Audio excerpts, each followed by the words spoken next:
time for Cigar Talk, the fastest growing cigar show in the nation. Welcome back to Cigar Talk. I'm your host, Rob Jones. We've got Brian Falconer in the Leaf as our co-host. What's going on, bro? Hey, man, everything is good, bro. Everything's So, good. you know, the cool thing is we're actually, like, trying out something new. Yeah. I mean, brand new. Truly. Like so new, I don't even know how it works. Yeah, You know what I mean? Because you came in half-ass again. No, I didn't come in half-assed. Dude, you forgot the batteries. And then I went and got them.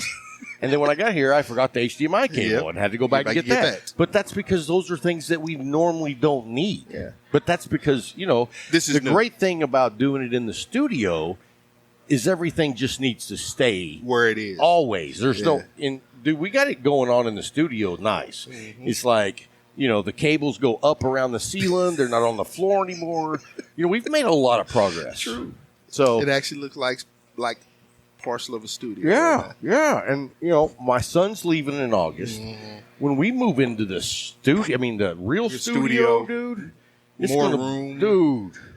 Perfect You know lighting. what I haven't decided yet is, like, the two walls that will be the backgrounds. Do we want to go like a deep blue, like the logo blue for the whole wall? Or do we want to stay with red? Because, you know, I went Yeah, with with red red, originally yeah. because it was a lounge, you know. But now we're in the But studio. for the studio, I kind of think blue would look good. Go green screen so you can put crazy stuff I don't behind like, it. I hate green But screen. see, that's you. right. Because you'll have something ignorant behind us. I want to see Cigar Talk just to see what Rob brought up this Mm-hmm. week. Oh, here come Larry messing with us again. So we got, what's this here, man? Oh, we go live. Yes, we are live. How's Yes. it going there, Nurse Dave? This is our actually first time to ever do live on YouTube. We've done live on Facebook, which we are live there also. Yeah. And so, you know, it's a new frontier, and we're probably going to suck at it at first, but we'll make sure that we get used to it. Growing pains. Yeah. I mean, dude, we've been doing Growing Pains for 3 years. Tell the truth. Look, So, anyway, hey, I this want dude is special.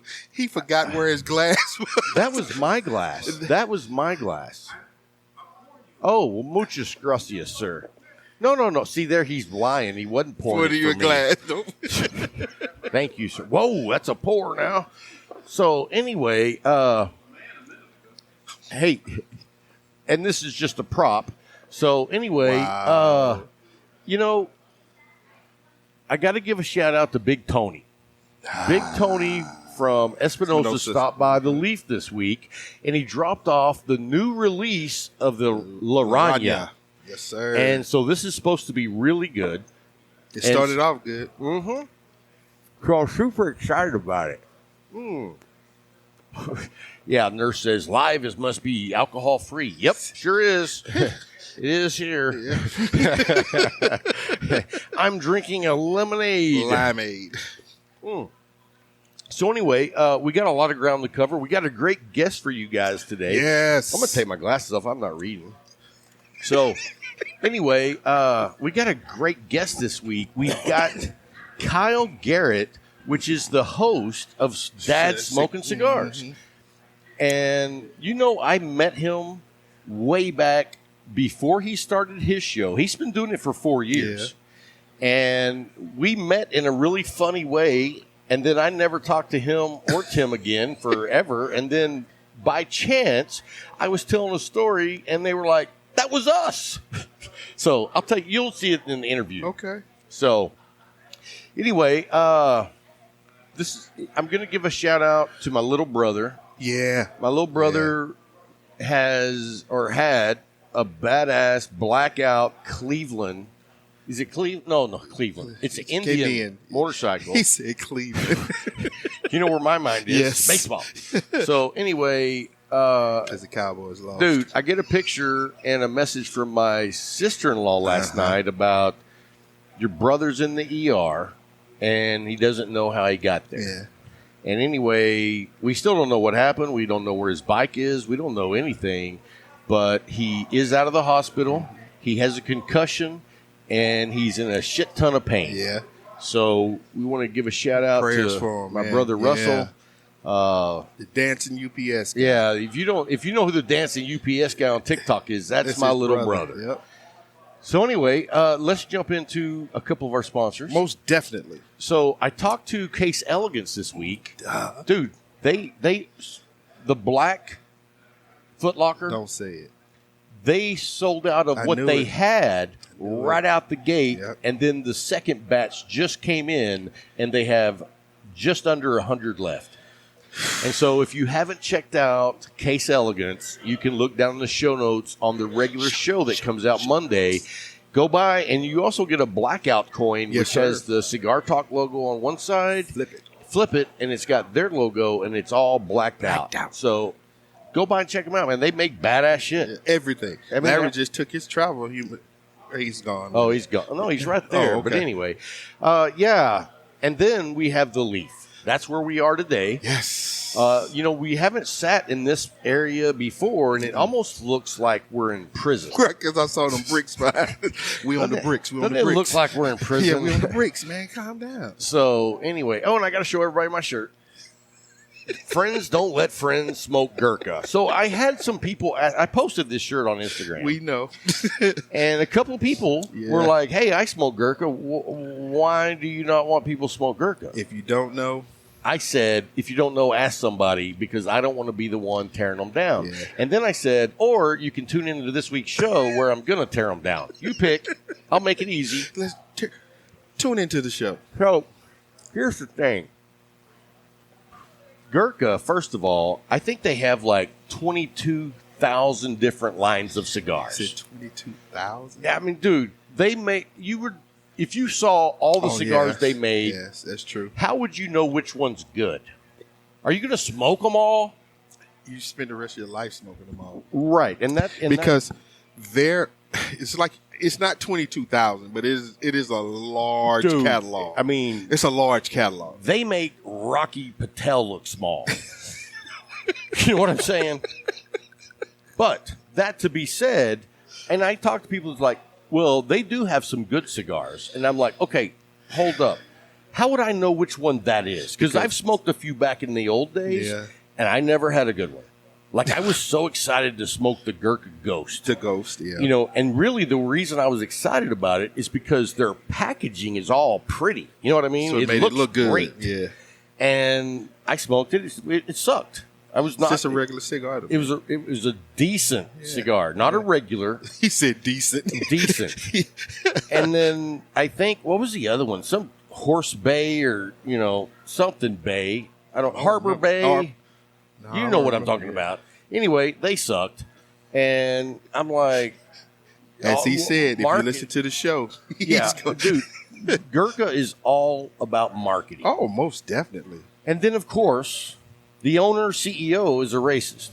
Now, he can say he's not. He can say that somebody hacked into my computer and they sent out a message on my behalf. Nah, bruh. But, I don't trust them. I don't dig them. And, It was the conversation during and afterwards, and then you come with this apology that really was a written down apology. It wasn't heartfelt. And that's what got me. I was like, man, forget this. I ain't never buying another one, because if you really meant it and somebody really hacked your account, you're going to be vehement about it, because you got a large catalog. They're about marketing. Right. So you don't want anything and to let me destroy tell you that. something. If you were to get hacked, Oh, come on now. there's a way that you can show that you got hacked. You know what I mean? Because people that get hacked, they do that. There's evidence. Yes. There was no evidence shown. And that's, whatever. The dude's a douchebag. That's why you don't smoke Gurkha, because that dude's a douchebag. And if you do smoke Gurkha, have at it. I mean, I'm not saying that, I'm going to come by and drive by if you're smoking Gurkha. What you going to shoot at him? My pinger. Yeah, he said, my pinger. My pinger. So, yeah, and It's just, I'm just, you know what? I smoke what I smoke. you smoke what you smoke what you Yeah, that's smoke. right. But if you want to be friends, He said, don't let me smoke a Gurkha. now, let's stop right there. Because it hadn't been that long ago that I gave you a cigar that didn't have a band on it. And you smoked it, and I you did- liked it. And then you told me what it was, and I And was you angry. quit smoking Yep. it. I was angry. I'm true to my word about things. When I say so I am don't I. like, when I say I don't like it, I don't care. You snuck it in on me. It wasn't a turd rocket. It was a good stick. And then when you told me what it was, I was like, damn, might as well have been. Yeah, I mean, and I said, to justify, it was free. Well, you didn't pay for it. Yep, it was free. So there's that. And then let's talk about Tabanero. Dude, Tabanero, man. Running like a track star. Oh, they running like a track star, like an Olympic track star. The boutiques of the boutiques. The dedication and the focus on quality control is not like anybody else that I've seen in the industry. And I think, I mean, it's hard to say, but I mean, they're so small that they can focus on that. And I asked Yanko, the owner, I was like, how do you maintain that as you grow? And he said I just got to go down to Nicaragua more often and let them know this is how I want it. But see, that's understanding and knowing your vision and making sure that your vision continues to grow. I know what I have. I know I'm putting out a quality product, so I'm gonna continue putting out this quality product. It doesn't matter if I grow. I'm gonna do what I need to do to make sure I'm continually giving the people what they love. Some people get to that point where they're making a lot of money, they're doing a lot of stuff, so they're like, okay, the money, it'll overtake what I may lose. Nah, bruh. When you take care of your people, they will take care of you. They will take care of you. And Tabanero puts out a quality stick, no matter which Vitola you get. I mean, it's great. If you haven't had the sun grown, come on, or now. the Connecticut. Or the Connecticut. That Connecticut will change your world. It'll change your world. Dude, it will change your world, bro. There was only 2 Connecticut's that made my top 25 of the year, and that was one of them. For a Connecticut to be ranked in my top 25 at like a 15, that's impressive. Say that. It made that mark. Because I do like some Connecticut's, but they're usually not in my top 25. You know what I mean? So anyway, let's talk about McAuliffe. What can we not say about McAuliffe? Well, I hope you filled out your bracket. I haven't got a chance to yet. Well, fill out your bracket. Yeah. It's coming. And you don't qualify to win anything. But anyway. But I still love being a part of it. And you like that competition. I do, because I love winning. I was talking to Brian Wilcoxon earlier today, and this morning he posted a picture of the same cigar I was smoking. Wow. And deviant minds think alike. You know what I had this morning for my second stick? The Leyenda. Dude, that's a good cigar. That's on my pick 6. That is it really? Yes, sir. Wow. Yes, sir. That is a phenomenal cigar. It is no joke. And you know what? No I gave you mine last Saturday after we won. Thank you. And I had another one. I said, and just so you know, I smoked it. I know. I watched you smoke it in front of me. I watched you enjoy it in front of me. Because the thing, it wasn't that I gave it to him. People, let me give you that. He looked at me and said, "Which one of them cigars can I steal?" And I said that. I was like, "Well, take this one." He said, "That's the one I was going to steal anyway," which was the Leyenda. I was going to make it mine. Yeah. Anyway, So anyway, he was just waiting on me to turn my head. Look down the show notes, and there will be a link to take you to the McAuliffe Madness, where you can win gift cards at your local shops. You can win cigars from Al McAuliffe's personal trunk. I know it's a humidor, but can you imagine how big his? I mean, that's why I say it's probably a safe. Yeah. I would love to go hang out and just smoke at Al's house. Hint, hint, Al. Anyway, hey, we're going to take a quick little break, guys, and then we're going to come back, and when we come back, we're going to do our pick 6 for the week. Yes, sir. And we have Garrett coming up next, Kyle Garrett from Dad's Smoking Cigars. Dad's Smoking Cigars. So don't go anywhere. We'll be right back after the break.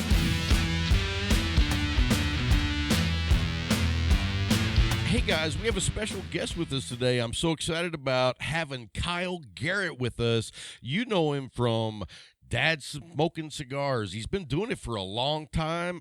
We've wanted to have him on the show for a long time. I don't know why we never have made it work, but hell, we're having him on tonight, and we almost didn't make it work tonight because of some family issues. But anyway, he's here. Thank you so much for joining us, man. Thanks for Oh. finally showing up.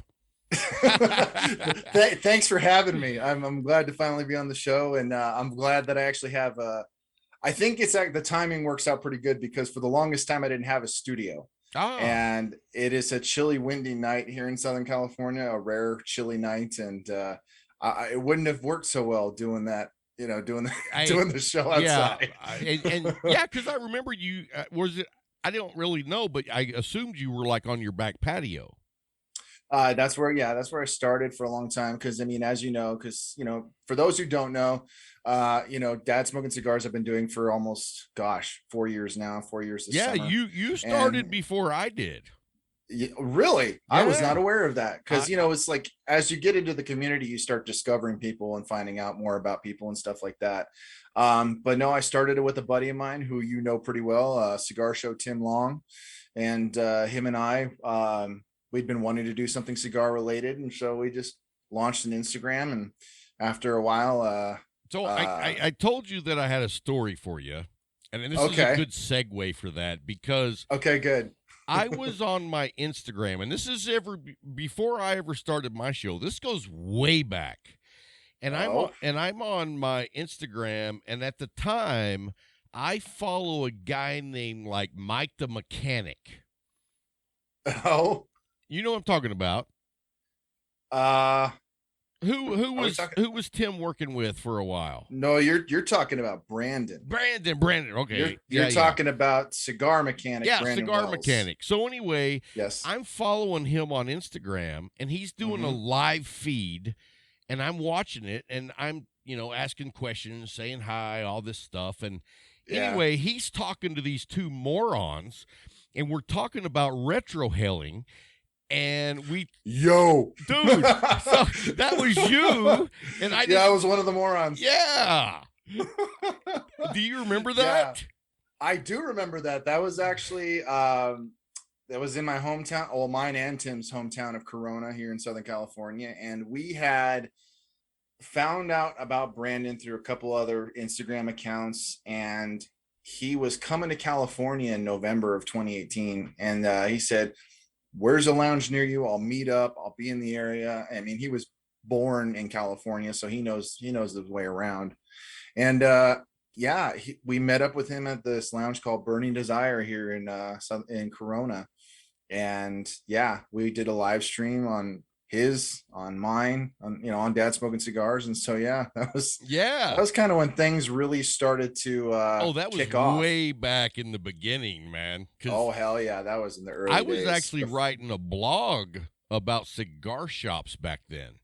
That's how I got into it. I hadn't thought of a podcast yet. I was just writing reviews on different cigar shops. I would go into a shop and interview the owner, and then, talk to some people in the lounge, and then I would give them like a rating on all these different categories. And after like a few shops, I was like, it would be better if I brought a podcast in here and interviewed the owner. And I mean, several months later, that's kind of what we dove into, and I didn't know what the hell I was doing, and all the episodes sucked, but we, got a little bit better each time, and now most people think we're doing a good job. I posted a review yesterday of a guy who said he listened to our show and left a review on Apple iTunes, and it said, 1 star, well, that's an hour of my life I'll never get back. I love those. That's why I posted it. I was like, hey, you know what? Everybody doesn't like you. It's kind of refreshing at times, but when you're hitting a lull, you're like, okay, I could use a little bit more, positive interaction here. So tell me I'm doing okay, because nobody's talking. Well, for me, I wish the guy that leaves that negative would leave me advice. You know what I mean? Right. Instead of just say you suck, which, I've heard that all my life. I'm like, well, what would make it better for you? Right. But, because, you know how it is. Guys always tell you they love the show. You're doing a great job.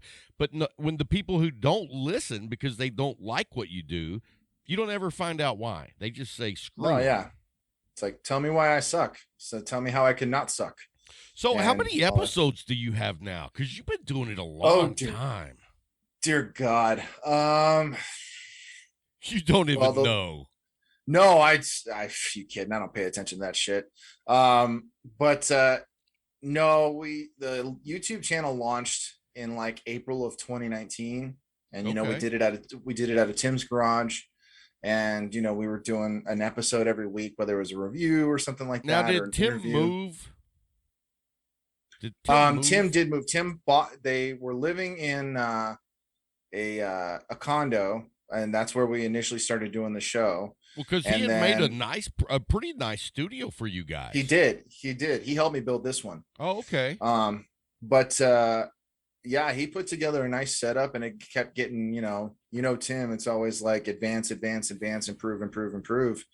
And, yeah, it was a good setup, and it worked out really well. I mean, we, you can't tell, but when we interviewed Luis Cuevas, back in early 2020, before everything went to shit, we were at the little bar that Tim built and all that stuff. What you don't see is there's all these Harbor Freight blankets surrounding us, acting as sound dampeners. I actually did see those. I actually saw like a little tour one time, and it was like, but those work great. They're good sound dampening. So, I mean, if people want to do this, whether it be about cigars or cars or women, whatever. Yeah. So, yeah, I don't recommend men doing a show about women. That's probably a bad idea. But so you've been doing it 4 years now. I mean, what made you decide you wanted to do a cigar show? Just a growing passion for cigars, which I think that's where it should start. Love of cigars and a growing appreciation for them. I smoke cigars because of my dad, hence why, and being a dad, I just like, when I was thinking of what to call it, I was just like, dad smoking cigars. That's just perfect, because my dad got me into them. I'm a dad, all that good stuff. So it just made sense, and it's very relatable. But I was seeing more stuff pop up on like YouTube and things like that. And, in the earlier days when there wasn't a whole ton of cigar YouTubers or bloggers, it was like in the early days where it was just like Tim Swanson and Brad Reith and all that stuff. And a couple other people, Bob the Cigar Guy and all that stuff. But, it was just a growing passion and love for cigars. And I was just like, you know what, I want to do something like this. I was smoking them much more frequently starting in like 2018. I've technically been smoking since I was 19. I'm 37 now, do the math. Dang. And, but I've only been smoking frequently since about that year. And that was a crazy year, because it was a year of loss and a year of new, wonderful stuff. It was a roller coaster, and cigars were kind of how I coped. Oh, I get it, man. I get it. Yeah. So you said in 2018, I want to touch on that. Like you said, loss. Explain that a little bit. Yeah. And what I got to kind of give you the backdrop, because beginning of 2018, and as of this month, we'll have been living in the house that we bought at that time for 4 years. So we had just bought our first house. We closed on the house like the day after New Year's 2018. Our very first house. My wife was pregnant with our second son, and he was coming at the end of July. And so everything was coming up roses, man. And it was just wonderful and beautiful, and everything was exciting and happy. And then smack in the middle of February 16th, we found out that my wife's nephew, well, my nephew as well, my in-laws grandson, had passed away in a car accident. Oh, man. And it was a solo crash out in Long Beach. He went to see a midnight showing of Black Panther with some friends. He was leaving the city. He didn't even make it onto the freeway. And we still don't know what happened or why he crashed or what caused it. And how old was he? All we know is 21. Man, I'm sorry to hear that, man. Yeah, no, he was such a great kid. And I know everybody says that about family or friends that pass, they always highlight the good. This kid was just the greatest. I mean, such a generous and kind young man, and he was going places, and that was the hard part about it. And then 11 days later, my son was born. Wow. So this roller coaster of just the first 2 months was just insane. good and bad. And so, yeah, So cigars were helpful. 2 questions. Sure. I have to believe that when you signed the closing papers for your house, you had a special cigar. Well, I honestly can't remember if I did or not. I do know that, like, not long after my son was born, I had a cigar. I couldn't tell you. Well, that was the second question. Don't ruin that one too.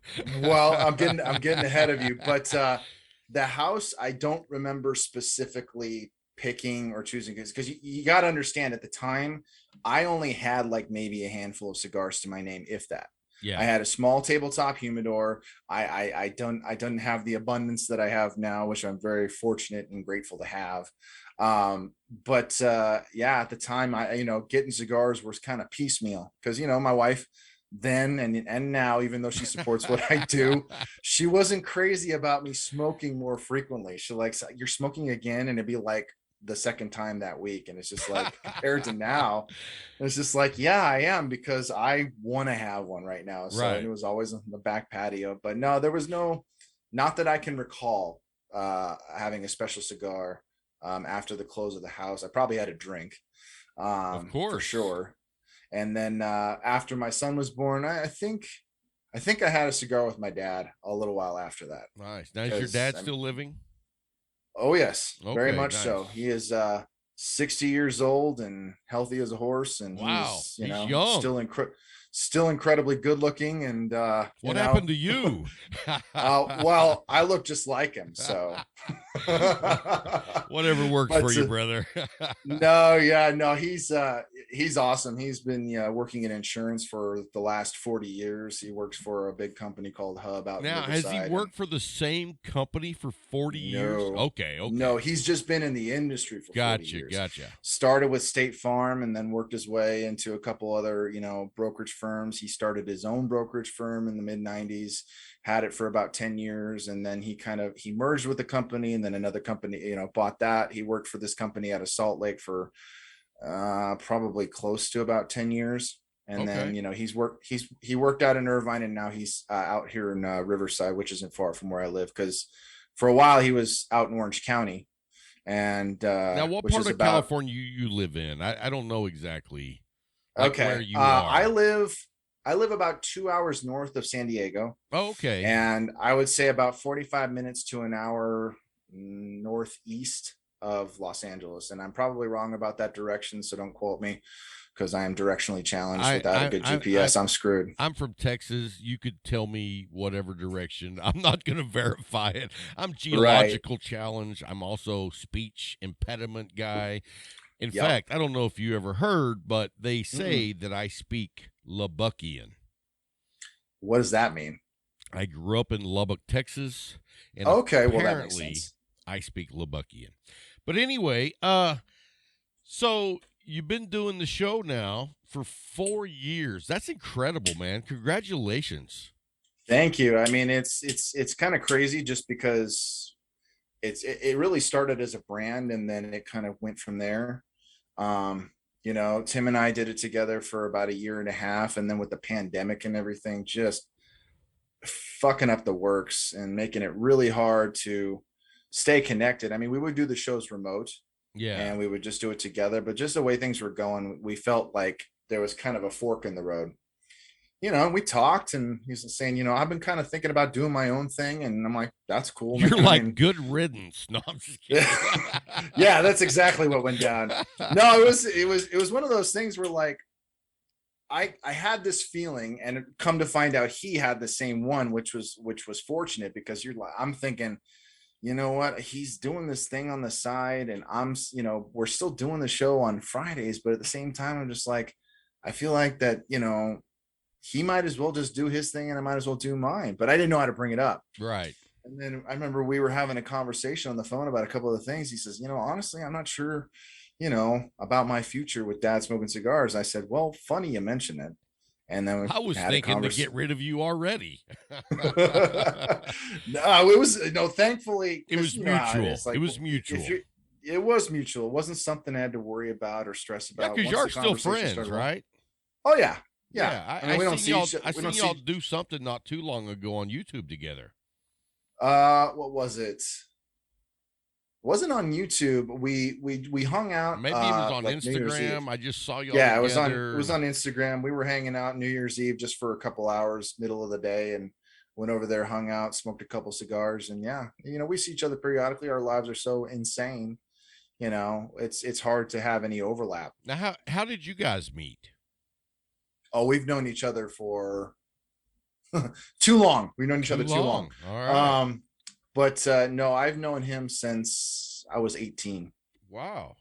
So we've known each other. Yeah, but this year it'll be 20 years. We've known each other for a long time. My best friend is going with me to TPE as my assistant because Bryant, my co-host, will not get on a plane. He's like John Madden. He will not get on a plane. So he's not going. Yeah, God rest John Madden, the greatest of all times on being a broadcaster for NFL. I mean, nobody could replace that guy. When him and Pat Summerall quit, it was like, now we're going to put up with, Troy Aikman and Joe Buck. And and now, Tony Romo is the, whatever. But anyway, nobody could ever replace Madden. That's not ever going to happen. No. And if you weren't alive during that time watching John Madden, you really missed out.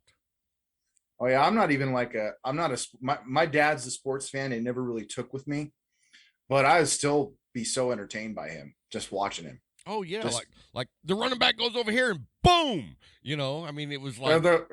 And that's great football. That's great football. Very nice, man. I'm impressed.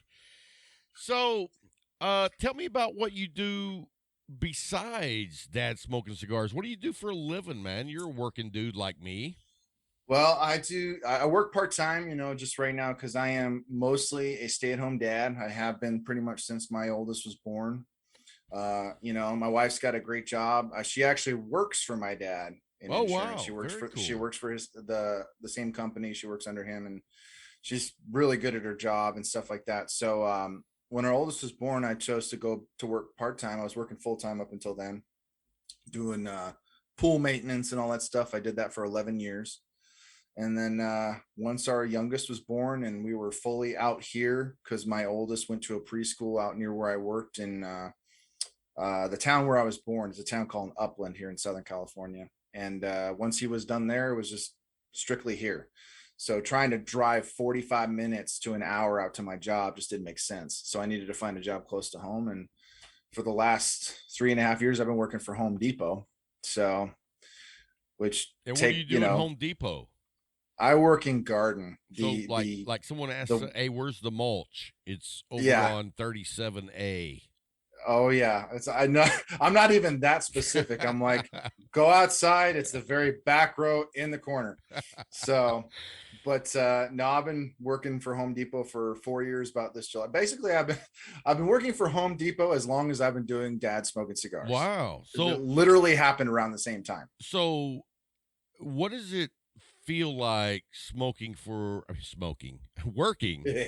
All right, I've been drinking Knob Creek 12-year-old, and let me tell you what, it's fantastic. If you haven't had it, you got to try it.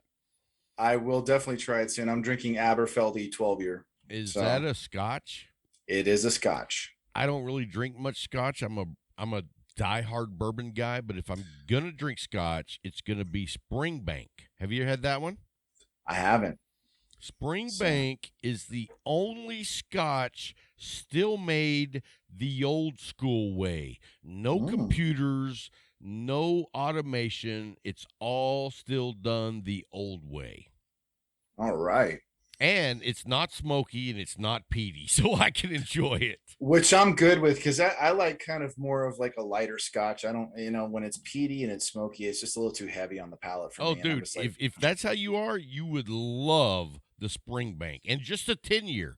The 10-year is phenomenal. It's about $62 to $65 a bottle. Not too bad. And that's, I think that's a good price for something that I don't want to pay $90 for. Well, yeah, that's kind of on the higher end of affordable. Yeah, so you're paying, $50 to $60 for a bottle of whiskey isn't that bad. But no, I drink scotch periodically. Like you, I'm mostly a bourbon fan. Okay. It's just something I enjoy more often than not. I try to find different bourbons and bourbons I've never heard of. And you talk about having a peaty and smoky flavor. I went to my dad's and we did a whiskey tasting, like a Zoom whiskey tasting, which is the weirdest thing ever. And he had these 3 small bottles of whiskey, and one of them was like a peat bourbon. A peat bourbon? Yeah, and I gotta tell you, I don't know who the hell thought of that, but it tasted like friggin' sewage. That stuff was nasty. I can't imagine. I mean, because bourbon is automatically going to be sweeter on most palates than scotch. And a friend of mine brought in a bottle of 15-year, I think it was Glenlivet. Yeah. I could be mispronouncing the name. Glenlivet. Yeah, you got it. And I already had a bottle of George or Dickel, a bottle and bond. And he poured me a glass, and I took a drink, and I was like, no way, I don't like this at all. In fact, I just shot it so I could get back to my bourbon. Because, the bourbon it's just so much more enjoyable for me because it's a little sweeter. It's got a little heat to it. And I don't know about you, but I really like bourbons that are like right around the 100 proof level. Because, so do I. Yeah. And that's what, dude, this Knob Creek 12 is 100 proof. And that's also one of the reasons that I love most bottle and bonds. I found very rarely that I drink a bottle and bond that I don't like. Yeah, no, my whiskey collection is pathetically low. So I need to get back out there. This is my collection. This is like the most like regular kind of whiskey that I have. Like pretty much all my bourbons are gone. And the only other whiskey that I have as a full bottle was a gift from my sister-in-law. It's Old Smoky. How is that? I've never had it. Oh, wait a minute. Does that say peanut butter? It does say peanut butter, which I'll admit, even though I was very grateful to my sister-in-law, it was very sweet that she bought me a bottle of whiskey for Christmas. Yes. When I saw peanut butter on there, I was just like, all right. It was like, I've done peanut butter whiskey before. It's nice to have every now and then. And it's just like, yeah, but I had it the other night and it was just, let me tell you, for Christmas, and I hope my family is not watching this show. During our Christmas get-together, my brother-in-law is going to have surgery, and he can no longer smoke.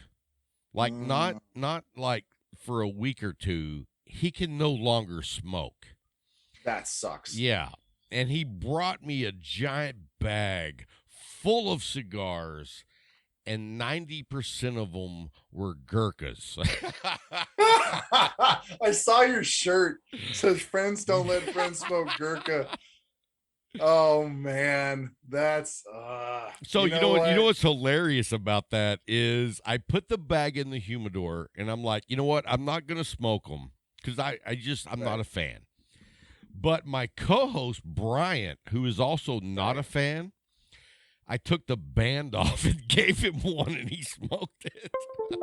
Oh, and what did he say? He was like, "Oh man, this is nice. This is nice." And I was like, "Because I don't even know." I told him it was something else. I told him it was some AJ Fernandez, whatever. And oh, you asshole! Yeah, and about halfway in, I told him it was a Gurkha, and he was like, "You motherfucker." So, oh man, that's what I decided to do. I'm going to pull all the bands off of them and I'm going to give them because I don't know how it is when you do your show, but when we do our show, we usually have people in the studio just watching. And so let me tell you that if you come to the studio when we're doing a show, it is the best, funnest party you have ever been to. Now, oh man, I've had comments from caring people that comment with the effects of, "Hey, Rob, I think you're drinking too much during the show." And I'm like, hey, that's the point. I'm well aware. Don't tell me what I already know. I'm aware. Yeah, man, that's the point. But when you come to the studio to watch the show, we have all the bourbon you want to drink, and we have all the free cigars you want to smoke. It's a great time.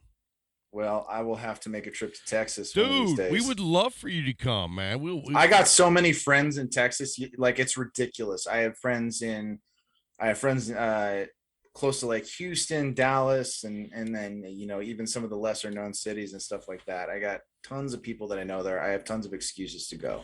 We're in one of the lesser known towns called Abilene, but if you I've heard of Abilene. Well, that's only because there was a song called Abilene.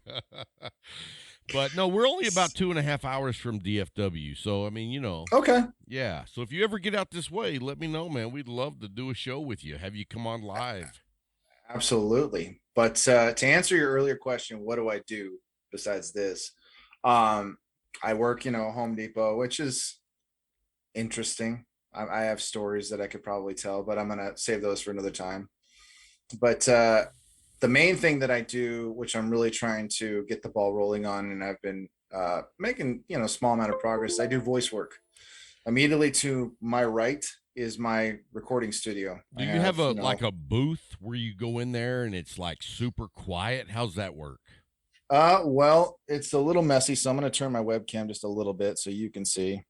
Oh, very cool, man. That's my little area right there. That's cool. I hope I don't screw with. Now, where are you at right now? I mean, are you in the house? Are you in the garage? No, I'm in the garage. Okay. I'm in the garage.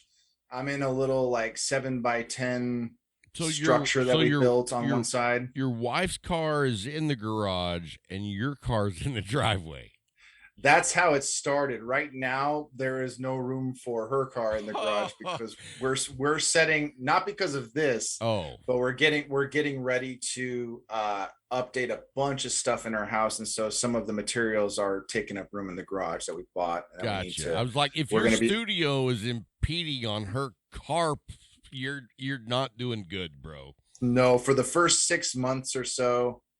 Well, even longer than that, she was able to park her car in here just fine. And that was kind of like the deal. She's like, as long as I can park my car in the garage and get out, she's like, you can have your studio. I'm like, I'm sold. That's fine. And so we made it. But what she didn't calculate was how much room the garage would need to hold stuff when y'all updated the house. If she but that wasn't part of the plan because we had no plans to update anything until we found out we had 2 slab leaks. So there you go. But no, I've actually gotten 1 paid gig in voice work. My brother actually works for Quiet Cool Whole House Fans, which I don't know if that's a thing out in Texas. Whole house fans are basically they're energy saving fans that you have up in your attic, and they can cool the entire house at half the energy and half the price of an air conditioning unit. Well, that's because you're in California where the weather is like paradise. In Texas, that doesn't it's fly. Balls hot. Yeah. It's balls hot. I mean, when it's 107. That's the hottest it's ever gotten here where we live. I think the hottest it's ever gotten was about 107. Yeah, and that doesn't happen often. Yeah, we've been in the 110, 112 in like July and August. Mm-hmm. So I don't know if that would work, but I did a voiceover for one of their promo videos for a couple different fans that they offer and stuff, and I got paid a decent amount for just 2 minutes of me talking. That's awesome, dude. That is awesome. So, I do a podcast every week, and I'm not trying to brag, but some people have said that I have a great voice for radio or whatever it is that we do, but I could never do voiceovers. You definitely have a face for radio. Right? Yeah. Thank you. You know what? And that's why our YouTube numbers are not where we want to be. Yeah, I'm wondering if that's an issue I'm having right now because my YouTube. I mean, I got a decent amount of people subscribed, but it's kind of plateaued. It hasn't gone up. It's about 715 right now and hasn't moved for months. So it's trying to figure out how to get more people to, check out the channel and stuff like that. I think I got an idea for you. Okay, sure. If you want to really soar your numbers up, you got to bring in a hot naked chick. That works every time. You can look at Instagram all day long, and I promise you that's what's going on in the cigar industry.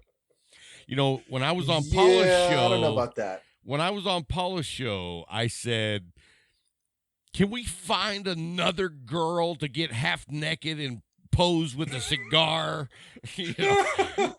And she acted like she was kind of offended, but I was like, you know what? I love what you do, but do we need 50,000 of them? Come on. Yeah, but no, she's great, and her lounge is definitely taken off. Oh, and, dude, it's a great place to hang. You got to come out here and hang out there. For sure. I want to for one, hanging out with Paula at the lounge would be amazing, but it's such a cool place. You have an old school barber in the front, and then you have like a speakeasy lounge in the back. Well, you don't have to tell me I've been there. Yeah, I'm jealous. Yeah, no, it was great. The first night was incredible, and I've been there one time since, and it's just such a chill vibe. And it's definitely all her. The entire place is her, and that's what makes it so great. So yeah, I'm excited about what she's gonna do there. I really am. Yeah, absolutely. So, and I think TPE is going to be a nice networking weekend for her. She's going to get to, do some amazing stuff. So I'm excited for her. And I wish I could be there, but I cannot. Man, I wish you were going to be there too. I was really hoping. I sent you a message. I'm like 6 weeks ago. I was like, hey, man, are you going to be at TPE? Because I've been wanting to get you on the show. And then when you said no, I was like, well, then we can do it Zoom. That's cool. Yeah, no, I'm glad we can do this and stuff like that. And definitely next year, I'm hoping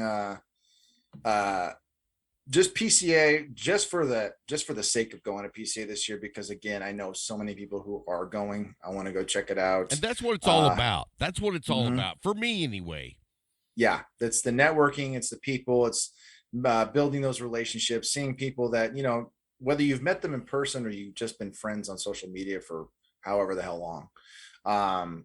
It's nice to be able to connect with all those people and stuff like that, and get to, do all that fun stuff, whether you're talking about cigars or you're getting drunk at the bar, or both at the same time, or both at the same time. Exactly. So, and what I have been told by someone that will remain anonymous, which I don't know how much you ever see what I do, but I am a t-shirt, shorts, flip-flops kind of guy.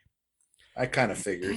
Yeah, so I was told when I go to TPE, I'm going to have to kick it up 2 notches. Not one notch, class it up, man. But 2 notches. So class it up, Rob. I got a sport coat I'm going to wear, and I'm going to wear jeans, and I'm going to wear some nice dress shoes. But you know what? My wife is already like, oh, you got to go buy some nice collared shirts and blah, blah, blah. And I'm like, I'm kind of leaning towards wearing T-shirts under my sport coat, because that's just me. my Miami Vice it, man. Right. Get yourself a nice pair of loafers. I'm not wearing flip-flops.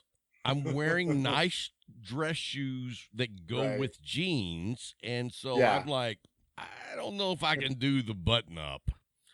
Yeah, that's something I'll have to think about, because when I'm at home, I don't give a crap how I look. I'm just like, and I'm taking care of kids. Dude, I went to my home lounge yesterday and went back and hung out for like 6 hours, and I was wearing pajama pants, my house slippers, and a t-shirt. You're describing what I wear when I drop off my oldest at school. I did that, except I went to the cigar lounge, and all these old guys are like, are you wearing pajamas? And I'm like, I am. it's 28 degrees outside. I don't and I don't know if you know, but our producer / camera operator for the studio is his name is Larry. Okay. He's a black man that's 6'7". Oh shit. His nickname is BDL, and that stands for Big Dick Larry. I somehow saw that coming. Yeah. And he walked in yesterday and he was like, I know those are pajamas, but I have never seen you wear pants before. So that tells you that I'm not a pants guy. Yeah, I obviously when it's warmer, when it gets cooler, I'm just like on with the pants. I don't mess with shorts or anything unless the heater's on full in the house and I don't feel like putting on jeans or whatever. Well, if we're in the high 30s, I'm good with shorts. But see, you're a braver, stronger man than I am. I'm good with flip-flops. I'm good with flip-flops if we're in the high 30s. But once you get into the 20s, I gotta wear my pajama pants, and they're flannel. They actually look just like your shirt, but they're flannel pants. All right. Yeah. No, I got plenty of pairs of those, but I'm just to give you context at how well I do cold, because again, Southern California, it's warm all year round. The lowest I think it gets like at night, let's just say at night, I think it gets to like in the 40s, maybe. And we went to New York, my wife and I, and on the last day we were there, it was like 27 degrees.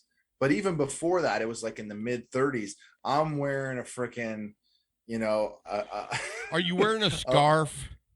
Yes, I was wearing a scarf. I knew it. But everybody in New York wears a scarf, so sure. We looked like we fit in a little bit. But no, I'm wearing like this fleece line hoodie. I'm wearing a pea coat over that. I'm wearing my scarf. If I was wearing a hat because like I'd cut my hair super short, so my head was freezing, so I'd have like this fleece line beanie and stuff like that. So yeah, I mean, I wasn't like freezing my ass off, but at the same time, you were dressed for it though. Yeah, I was bundled up for it. Yeah. So. Now, if I went to New York, I would have to make a change. But in Texas, I mean, even in the dead of winter, our normal weather is like 45 to 65. And so that's shorts weather all day long. Yeah. Yeah. No, I don't bust out the shorts until it hits like the high 70s, low 80s. So hey, that's usually how it works for me. Change gears here. How many kids you got? I got two boys. 2 boys. How old are they? My oldest is 8. He'll be 9 this July. And my youngest, he's about to turn 4 here in February. All right. So is there going to be any more, or is that it? Oh, no, I'm done. Okay, gotcha. Ice packs on the balls. I took care of that over a year ago because I told my wife, I said, if you told me you were pregnant tomorrow, I'd have a nervous breakdown. I'm with them every day, all day. They drive me up the fucking wall. I love them to death, would do anything for them, but they drive me absolutely insane. I want to tell you something that maybe you're not aware of. Okay. And maybe you're delusional like I was. Yeah. But when they turn 18, you still are responsible for them. Yeah, well, yeah. No, I know. I thought as soon as they hit 18, I'm done. Get the fuck out. Well, I guess the catch for that would be hopefully praying, knock on wood, I'll be making a decent amount of money by that time. So being responsible for them won't be, as taxing as it sounds. It doesn't matter if it's taxing. It's just a pain in the ass. Oh, well, that's just kids in general. Yes. You love them, but they still end up being a pain in the ass. I'm like, but then again, they think you're a pain in the ass too. So it's a door that swings both ways. They think we're just the dumbest people on the earth. Which sometimes we are, but we just hide it. Well, we just take another drink. Right. Exactly. So no, but no, they're I have awesome kids. They're wonderful. They're smart. They're hilarious. They're hours of entertainment. And do they go to school? Yeah, my oldest is he's going to be, obviously this year he's wrapping up 3rd grade. My youngest just started preschool back in August. So he loves it. He wasn't as eager to,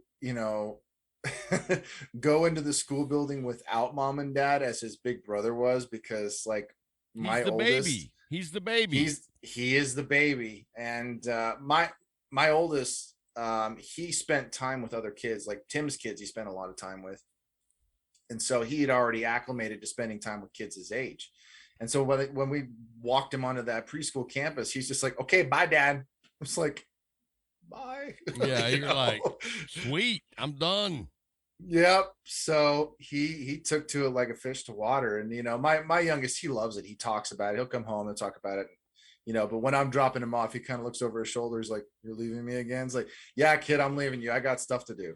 Now, how long does your youngest one stay in school? Is he there all day? He is there all day except Wednesdays. And I, personally speaking, and I think it's the dumbest thing. I don't know why they do it. I don't remember doing it when I was a kid. They have early out day on Wednesday, which means we pick them up an hour earlier, which I'm sorry. That is just annoying as hell. That is annoying as hell. Because it's like I have an hour less than what I would normally have, like, say, on Monday. Because Monday, Wednesday, Friday, both boys are in school. And Monday and Wednesdays are the key days for me where I can get stuff done, whether it's stuff here in the studio, stuff in the house. My wife can work in peace. She doesn't have to worry about hearing kids screaming downstairs. I'm on a call. Keep them quiet. It's like there's no one here, But now is your wife working from home?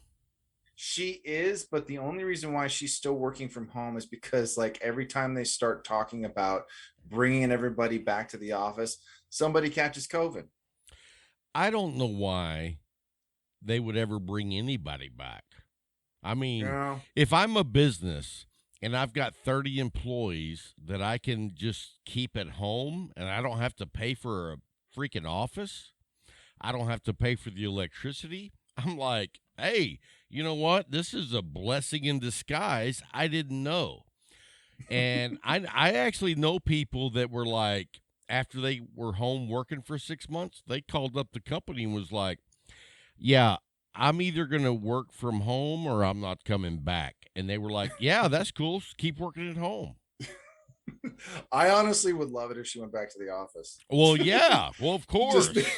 Just because, like, we spend so much time together as it is. Like, prior to the pandemic, it was a nice balance. She would go to work. I wouldn't see her all day when she came home. Glad you're home. Hey, and it's just what do they say? The missing someone makes the heart grow fonder, or some bullshit. Absence make the heart grow fonder. Exactly. Yep. This is like, yeah, it's like one of those things too, because you forget they're working while they're home, and so you're like, you can't expect them to step in and help you with whatever crap you're dealing with the kids. So it's just like, well, I'm on my own, which I would have been anyway if she's in the office. So it's just one of those things you just have to operate under the usual thing. So, all right. So what do you got planned for Dad Smoking Cigars over the next 12 months? I mean, I know you're like one of those, planners. You're a planner. Who told you that? Well, I know you're not planner like me. I don't plan shit. I have goals. I have things that I want to see happen. First and foremost is just seeing the YouTube channel grow. Because I love creating content. And I'll admit, sometimes the setup and everything like that can be boring. I'm trying to figure out ways to kind of liven up the content, trying to make it a little more interesting, not put out the same shit every week. I try to make sure like I'm not always doing reviews. I try to kind of throw in a random video about, something or the other related to cigars or now whatnot. See, that's something that you do different than what we do. You actually do cigar reviews. Mm-hmm. We don't do that. No, I know. When I've listened to the podcast and you guys, you're just having conversation and you touch on what cigars you're smoking. We talk about what our favorite cigars were the last 7 days that we smoked. Mm-hmm. And really, we might throw in some news here and there, but most of it is like, if you were sitting in a lounge this is what we're talking about. Right. We want you to feel like you're in our lounge. But you actually have like a palate delicate enough to do cigar reviews. You know, my cigar review level is I like it or I don't. Yeah.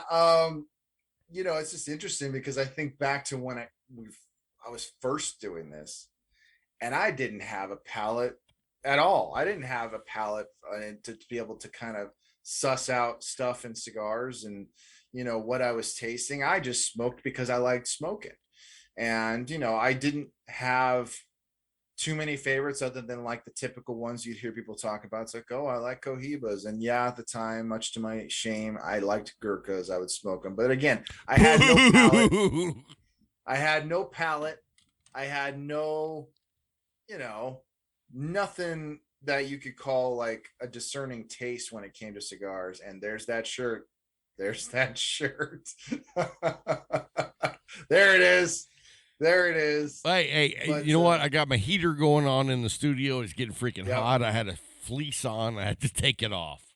No, for sure. I contemplated putting the heater on, but like I was in my house and I'm wearing flannel t-shirt underneath all that stuff, jeans and boots.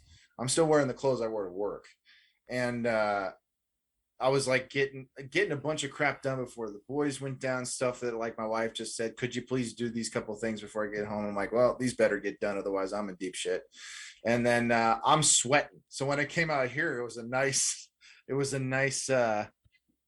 change of temperature and climate and stuff. But no, what I was saying is like, I didn't have any discerning taste with cigars. I didn't know how to pick up flavors or anything like that. I just smoked stuff. Right. And it wasn't until I started trying like boutique cigars, like, which are the best. They are the best. I mean, dude, I don't know where I was, man. Boutiques are just like, you know what? You find the guys that care about the cigars. Mm-hmm. If you're smoking, and don't get me wrong, there's some big name cigars that have been around since my grandfather was alive that they're still making great cigars. Like, I'm a fan of Partagas. I think Partagas makes good cigars, but they're no longer Partagas. They're, you know, General Cigar. And I'm not a fan of most cigars that General Cigar puts out, because when you grow to that size, you no longer have the ability to do quality control. Exactly. How pissed off are you when you buy a $12 cigar that's plugged? Well, you in California, you're buying a $15, $16, $17 cigar that's plugged. Yeah, no, even worse than that, I remember one of the most heartbreaking moments smoking a cigar was my in-laws. They went to Cuba and they brought me back 4 cigars, you know, and I remember telling them, I said, okay, because they said, do you want us to pick you up some cigars? I said, that'd be great. I said, just make sure you actually go into a shop. Don't get them from the peddlers. Right. Don't get them off the street. Right. Go into a shop. Go into a shop if you want to buy me. And I, you know, buy any of the larger, you know, because your first response is, don't worry about it. Yeah. So they picked me up 4, and I remember, like, oddly enough, because I don't really smoke these anymore, that was the last good Cohiba I had that they brought me home. You know, I've never had a good Cohiba. That was the last time. Actually, scratch that. That and the Bahique. Those are the last 2 good cigars made by Cohiba I've ever had. An 8-year-old Bahique, whatever the hell you said. Didn't care for it, man. I had was good. A friend of mine from Atlanta, Georgia, who has more money than sense, sent me a 4-pack of cigars out of his humidor. One of them was the Padron Millennium, which was a 20-year-old cigar at the time. Holy shit. And my expectations were very low because I was like, all right, it's a 20-year-old cigar. Dude, that cigar was amazing. I mean, can imagine. Dude, it was like amazing. In fact, I wish he would send me another one. What are the odds of that? Hey, but anyway, he had boxes of them. Right. But so anyway, and I had like an Epicure, a Cohiba, which was actually very good, and I can't remember the other one, but the one that I'm thinking about, it was a Monte Cristo Open Master. Now, honestly, I haven't had the greatest of experiences with Monte Cristo. It's strange. I dog Monte Cristo all the time. Okay, so you understand, but I cut the cigar, I lit it up, and I swear to you, it was like trying to suck a golf ball through a garden hose. Yeah. It was that, and I stabbed the shit out of that thing. I got a toothpick, I tunneled the hell out of it, I squeezed it, I tried to like make it give a little bit more. It was wrapped so tight and packed so tight. And you could feel it was hard. Yes, exactly. I was playing a little too much with it. Well, yeah, but how awesome is it when you fill a cigar that's that hard but smokes perfectly? Oh, I love that. It's like that's one of the coolest things. That is somebody who knows how to roll a cigar. That is art right there. To have a cigar that is so solidly constructed, like you barely squeeze it and has next to no give, but it has the smoothest draw perfect ever had. Yes. Exactly. This was not that cigar. I could barely get a wisp of smoke out of the damn thing. I tried for 15 minutes. I had one of the worst headaches ever. Yeah. After that. Yeah, I don't do that. I will not. If I do not get a good draw within the first 5 puffs, I throw it away, man. I put it in the ashtray, I let it go, and I light up another one because my time is more valuable than that. I felt so bad, even though I didn't pay for the cigar. It was a gift. So it's like I could have been a little bit more cavalier about it and just like, yeah, screw it. I didn't pay for it. But yeah, it was like they brought it all the way from Cuba for me. And I'm just like, God damn it. I was just like, I wanted to try and get what I could out of it. And I didn't even make it. Wanted it to be good. I wanted it to be good. And there was no good to be had out of that damn thing. And I was just like, well, this is a first. And I just dropped the thing in the ashtray and I lit up a Padilla, and that was way better than that. Well, I just put out, I just finished a McAuliffe Medallia. Have you ever had it? I've only had one McAuliffe, and it was the Nicaraguan.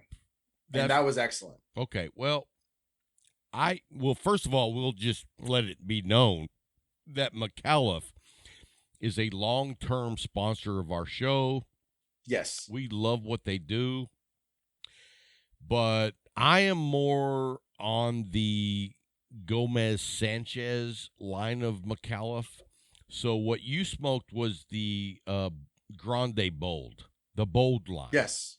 Yes. And those are really good cigars. But if you have the opportunity to smoke the core line of the Gomez and Sanchez line, dude, you're talking about night and day on how good they are. All right. Well, I'll have to get on that because McAuliffe is a brand that I want to explore a lot. You know what? After this show is over, you send me your address and I'll send you a couple of medallias, just because that's one of my go-to cigars. I can't even imagine how many boxes of medallias I've smoked. I mean, I'm talking like that's me with Cuevas. Yeah, exactly. I'm gonna guess that it's in the neighborhood of about 30 boxes. Holy shit! And I haven't gotten there with Cuevas yet. Well, in 30 boxes of medallias, because I smoke a box a month of medallias. Okay. And I'm going to tell you right now, out of 30 boxes, I've had 2 cigars that the draw wasn't perfect. Wow. And one of the things I love about the Gomez Sanchez line is every cigar is put on a test draw machine. So they don't sell bullshit plug cigars. And I, in 30 boxes, if you get 2, that means the person that was doing the draw machine, he was smoking and was like talking while he was doing it, Yeah. But for me, I don't have the most sensitive palate like you do. That's why I don't do cigar reviews. But I know what I like. I know certain profiles that I recognize. Like, when you get a nice, rich, earthy soil profile, I get that. When you get a leather profile, I get that. When you get some spiciness, I get that. But it's almost like, because I don't have the most delicate palate like you do, it's almost more important to me that the construction is perfect. Because if I can't smoke a cigar without fucking with it, then I don't want to smoke it. Right. You get babysitting and doing all that kind of crap with a cigar. It's just it messes with the experience. Yeah, I mean, I don't want to sit here and go, "Oh, this is perfect." I want to smoke a cigar and have a conversation with the guy sitting next to me. But if I'm fucking with my cigar, I'm not wanting to talk to a guy. You know what I mean? Right. It's like, leave me alone. I'm working on this right now, which is not how it should be, because it's just like, I've had cigars where I've had to babysit the hell out of it. If you leave it alone for more than a minute, it goes out. Right. Or whatever the issue is. Now, are you a Lancero guy? I'm good smoking Lanceros whenever I get the chance. See, I smoke. I've got probably 4 or 5 left, but I bought a 10-pack of the Caldwell Long Live the King Lanceros. Okay. And I tell you what, the first time I smoked, because I'm not a Lancero guy, but the first time I smoked it, it was phenomenal. I mean, lights out. And then the second time I smoked it, it was like, you know what I don't like about Lanceros is that you can't smoke it too fast. No. Or it'll fucking run. And if you smoke it too slow, it'll go out. Yep. So you know what? Lanceros are not for me, because I just want to smoke a cigar how I smoke a cigar. I don't want to have to think about it. Right. No, the only time that I think that I really smoked like a Lancero or a Lonsdale type of Vitola was now, like I love a Lonsdale. When you get up to the 42 ring gauge, I'm good. But that 38 to 40, man, it's you got to be careful. Yeah, this last kind of skinny cigar I smoked was actually this week's cigar review. I had a Martinez Flat Iron number 9, which is it's a Lonsdale, but it's also a box press. And I do love the Flat Iron. That's my favorite cigar that they make. Yep, and it was cool because like Paula and Tim were both telling me, you got to try this, you got to get this when you're there. And so I got like pretty much everything they suggested, and Dave and Jesus are great guys. And I bought like 4 of their cigars that they recommended, and then they threw in 2 for me. Because you're so good looking. I think it had more to do with the fact that I stopped by once and neither of them were there. And so I had to come back the next day, which I wasn't sure was going to happen. And it worked out, and I got to see both of them. How cool was it to go there? Did you smoke while you were there? I unfortunately didn't have a chance to smoke while I was there, because I was only able to stop in for like about 20 minutes. And was there dudes playing dominoes? There were no dominoes being played yet. Okay. They had just finished up the rolling for the day. So you went there early. I went there early. I was like around between 1 and 2 o'clock in the afternoon. And so it's after that. I got to tell you something. I need you to tell everybody, because I got to go to my humidor and grab another cigar. While I'm gone, tell everybody where they can find Cigar Talk. Shameless self-promotion, Rob. Tell everybody where they can find Dad Smoking Cigars, Instagram, your YouTube, your show and everything. And I'll be right back while you do that. All right. So, okay. As I have the floor, have the mic. those of you guys listening, you guys can find Dad Smoking Cigars on Instagram, dads_smoking_cigars on Instagram. We're also on Facebook, and you can find us on YouTube. Just type in Dad Smoking Cigars on YouTube and you'll find the channel. And please do subscribe to the channel. The channel is like the big thing for me right now. I want to try and get as much exposure and visibility on the channel as possible. Now, which channel is that? I didn't hear all of it. So Dad Smoking Cigars, the YouTube channel, which I put out a video. And I will put a link down in the show notes to Dad Smoking Cigars YouTube. And if you guys aren't subscribing yet, first of all, subscribe to freaking Cigar Talk, but then also go and subscribe to Dad Smoking Cigars, because I actually go by and watch some of your videos. Yes, and you guys, you do a good job. You do a good job. And people know that if I say you're doing a good job, you're actually doing a good job. Because if you're not doing a good job, I will not say that, because you know what? Well, I appreciate that. I don't promote shitty cigars, and I don't promote guys that are just doing content that sucks. I think you do a good job. If you didn't do a good job, I wouldn't have you on the show. That's how much of an asshole I am. Well, it's good to know I'm at least doing something right. But no, I put out a video every week, you know, whether it's a review or just me kind of going on a tangent or some type of subject, you know. And I tell you what, if you like watching Cigar Talk, I highly recommend that Dad Smoking Cigars is a good complement to our show, because you're going to get a good cigar review on Dad Smoking Cigars, and you're not really going to get a lot of that on our show. So it's a really good compliment. So I think that maybe we should do some more stuff going forward that it complements each other. No, absolutely. And, you know, I love supporting other content creators, whether it's podcasts and stuff like that. You know, it's really important to make sure, you know, even if there's people you don't like that much within the community, which is bound to happen. Oh, there's a ton of people I don't like in the community. Yeah.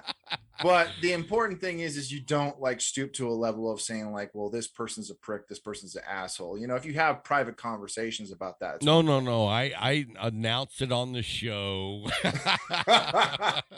Okay, well, that's my policy. You're a better man than me. I don't know if you know this, but we actually do two shows. Right. We actually do Cigar Talk, and then we do the Light 'em Up Crew Show. I would love to have you come back and do an interview just for that show. Absolutely. That's the show where there's no filter. There's no, like, you know how, like, every man on the planet has, like, the little angel on one shoulder and the devil on the other? We only let you and the devil in on the other show.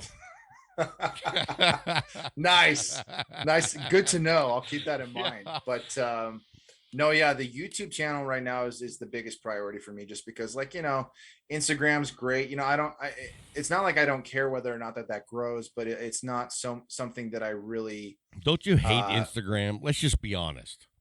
Well, I will say I like Instagram better than other platforms. Well, yeah. And I'll tell you this, like Facebook, I hate. Facebook is garbage. I hate Facebook. And especially if I wanted to read all the political bullshit, I would just go to a political forum. But unfortunately, people think that Facebook is a political forum, so I hate that platform.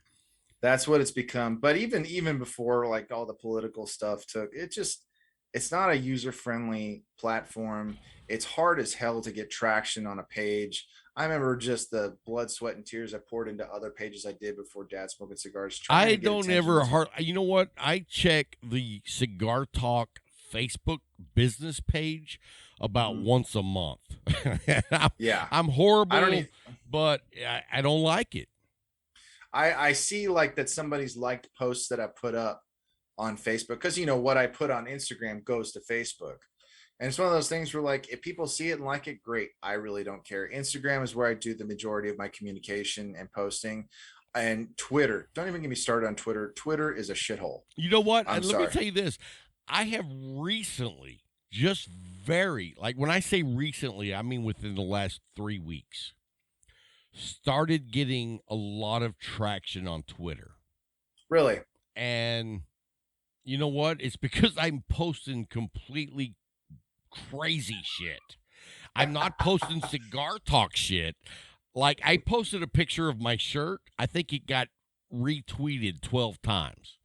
Oh my gosh. And then when people retweet it, you start getting followers. And so I've never been a big fan. You know what I don't like about Twitter is that every response I make to someone is out there for everyone to see, including my wife. Including my wife. That's where the problem is, because my wife's like, you shouldn't be an asshole like that on Twitter. And I'm like, I can't help it. And see, you're like a nice guy. I'm not that nice. You know, I try to be a nice guy, and then I have my moments depending on who I'm talking to and who I'm dealing with, where I'm just like, all right. And people are surprised. Like, there are people who are surprised. Like, I would be shocked that you're an asshole. I would be shocked. I have my moments, but it's usually saved for close friends and family. See, I give that to the Light 'em Up crew, which is our Patreon group, and that's on the Light 'em Up crew show. I just tell it the way it is. Yeah, no, people are surprised I get angry like that. That's apparently that's how, because you don't look like an angry guy. Oh, but I do get pissed when the occasion calls for it, and it surprises people so much it's frightening. All right, I'm going to ask you a hard question. Go for it. Who, as a influencer, podcaster, whatever you want to call it, is the biggest bullshit artist we have? Because I can name about 6. Hey, I'm kidding. You don't have to answer. No, that. I know. Well, I'm not to say that no one comes to mind would be a lie, just because, like, I'm not even going to get specific, you know, outside of names, like, because you can be vague and people will be like, I know exactly who the hell you're talking about. Right. So I won't even go into vague details about it, but, you know, just one of the things, and I'm going to put a video out on it pretty soon. I won't say what the video is about, but it is regarding cigar influencers and things like that. And basically the video is kind of like a how to not be a prick if you're going to be a cigar influencer. Right. Because hey, you know what? That would be a great show. I will watch that show. Because without going into it, because I don't want to give too much away and stuff like that, you'll know the video when you see the title. I'm looking forward to it. Yeah, I've already recorded the video. I'm going to go through it and decide whether or not I want to re-record it, just depending, because you know how it is. You fine-tune stuff and you want it to be as clear as possible. No, especially if I don't know what you mean, because I don't re-record shit. Okay, well, let's just say for the sake of argument, you want to be as concise as you can and stuff like that, especially when you're talking about something that might be a little controversial. I don't re-record anything. No, for me, that's something I have to keep in mind, because it's just like, I still want to keep the controversy in it, because, like, I don't want to worry about whether or not I'm being PC. You're worried about possibly going off the deep end. I'm comfortable with alienating people a little bit, as long as it's something that's helpful. Like I am butt naked backstroking in the deep end. Okay. not quite there, but might be a few steps shy of that, because so I'm going to make you feel a little uncomfortable, maybe. Oh, well, you wouldn't be the first one. Right. People I've made friends with in this community. Are you kidding? All right. So I don't know if you know this, and I can't imagine that you don't know this. Okay. Okay. Your old co-host does not like me. You know, I actually didn't know that. Are you serious? No, I thought you guys got along just fine. I get along fine, but apparently my drinking and my language was not appreciated. There was, and I'm going to say this without trying to, rip too much on my old friend. And I'm not ripping on him. I'm not ripping. No, I know you're not. That's just my preface. That's my preface. Everybody has their right to the level of morality that they want to have. Exactly. My level of morality, you would have to like lift up your shoe to see it. So, no, I remember when we kind of were branching out and he was doing his thing, I was doing my own. He would talk to me a little bit. He's like, I'm a little concerned about the language you're using and things you're saying. I'm like, why? Funny thing is, when you first dropped the F-bomb earlier tonight, I was like, that's not going to fly with Tim. And my response would be, I don't really care. Well, so. My response to that is a little more deeper than that. My response to that is, that's who I am. Right. I can't, if I'm going to do the show, and I posted a review that somebody gave me yesterday on Instagram that was a complete shit. Like they hated my show. And that's okay, because I know I'm not everyone's cup of tea. Mm-hmm. But if you don't like me because I drink too much, I use a lot of vulgarity, that's cool. That you be you, because I'm damn sure going to be me. Exactly. And that's that. So, that's that. And so me and Tim and a few other guys started working together. And I'm going to tell you this. I've never said this on the show. And I probably should not say this on the show, but fuck it. You're on the show. That's what editing is for, right? I don't edit. Okay. Then. So back in the day when we were all working, because I had a vision at one time to bring like 4 or 5 podcasters together and work. I think I know what this is. Yeah. The collective. Yeah. Because that was actually my brainchild. Mm-hmm. And I bailed about 4 or 5 weeks in because I had the opportunity to start doing the replacement show for Cigar Dave. You know Cigar Dave. And I think I do, yeah. He's the biggest cigar guy on radio. And he's been doing it for like 30 years. Mm-hmm. And he pulled his show off of radio and said, you know what? I'm going to do it live stream, and I'm only going to do it for people who pay to listen. And you know what? I'm like, hats off to you, bro. You did it for 30 years. Do your thing. Well, then a radio station reached out to us and was like, hey, man, you want to take his spot? And I was like, hell yeah, I do. And you know what? I absolutely hated radio. I think we only did 8 episodes, and I called up the broadcast manager, and I was like, yeah, this ain't working. And he was like, yeah, it's not working for us either.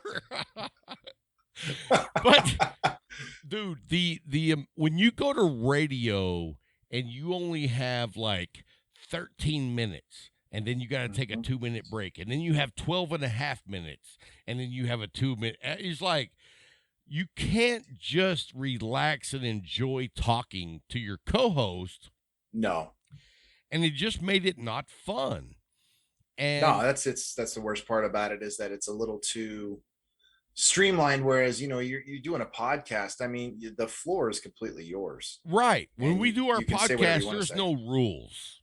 No. And so doing radio sucked. But anyway, when that opportunity came, I withdrew from the collective, which was actually my idea. But one of the things that made me jump on the opportunity to get the fuck out of collective was that Tim was very disrespectful and very dismissing of what I've done. And I've never said that publicly. So just because you're on the show, that brought it out. But I'm going to be getting a phone call. Yeah. So, shit. And you know what? I have no ill will towards Tim. I don't. No, of course not. He is I would like to say in my defense, he's like one of those holier than thou guys. And you know what? No, wait a minute. In this case, he's 100% true because he is way holier than me. Me too. But that's just not, we're two different guys. Right. That doesn't mean either one of us is right. It just means we're not the right fit together. And there was kind of similar things like, because again, Tim and I are good, we're on good terms. We don't see each other or talk as much as we used to because again, life and just how things are. I'm laughing because you don't know something that I did. Well, should I know? Because, knowledge is a burden. And I don't know if you know, but I was a photographer for 25 years. I did know that about you. Wow. Impressed. I'm pretty sure Tim told me that. Okay. So my Photoshop skills are pretty badass. I took a photo of Tim and Brandon, and I put Tim in a leather dominatrix outfit. Oh my God, you did not. I did. You did not. And I posted it. Oh, you dick. He had the leather hat with the beads across the front and the leather vest with studs all the way down. You put Tim in the Village People? Is that I what did. You did. I did.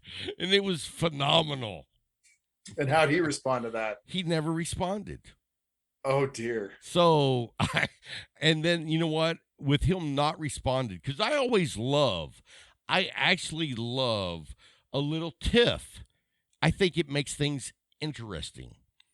Definitely does. And I think, let's just say that me and you got in a tiff, and it was a joyful back and forth.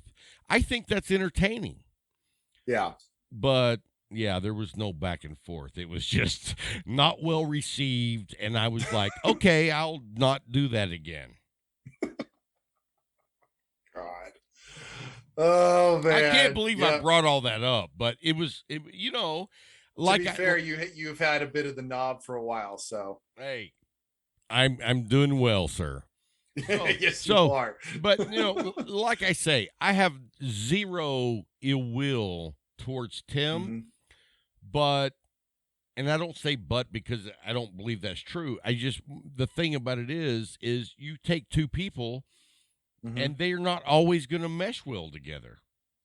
Yeah. And that's kind of where Tim and I had different visions of what we wanted to do as far as cigar media and networking was concerned, because Tim had big, grandiose ideas, and they weren't bad ideas. They were just things he was trying to work out, like the cigar show and all that. I was involved with that for a period of time, and it's just we butt heads periodically, and there was things we just weren't seeing eye to eye on. And I think that was kind of just what set the backdrop for that talk we had, where he says, I'm kind of thinking of doing my own thing. And I'm like, well, you know what? That's great. I'm cool with that. If that's what you want to do. You're right. It's if that's what you want to do, because then it takes the pressure off of both of us, because him and I didn't see things the same.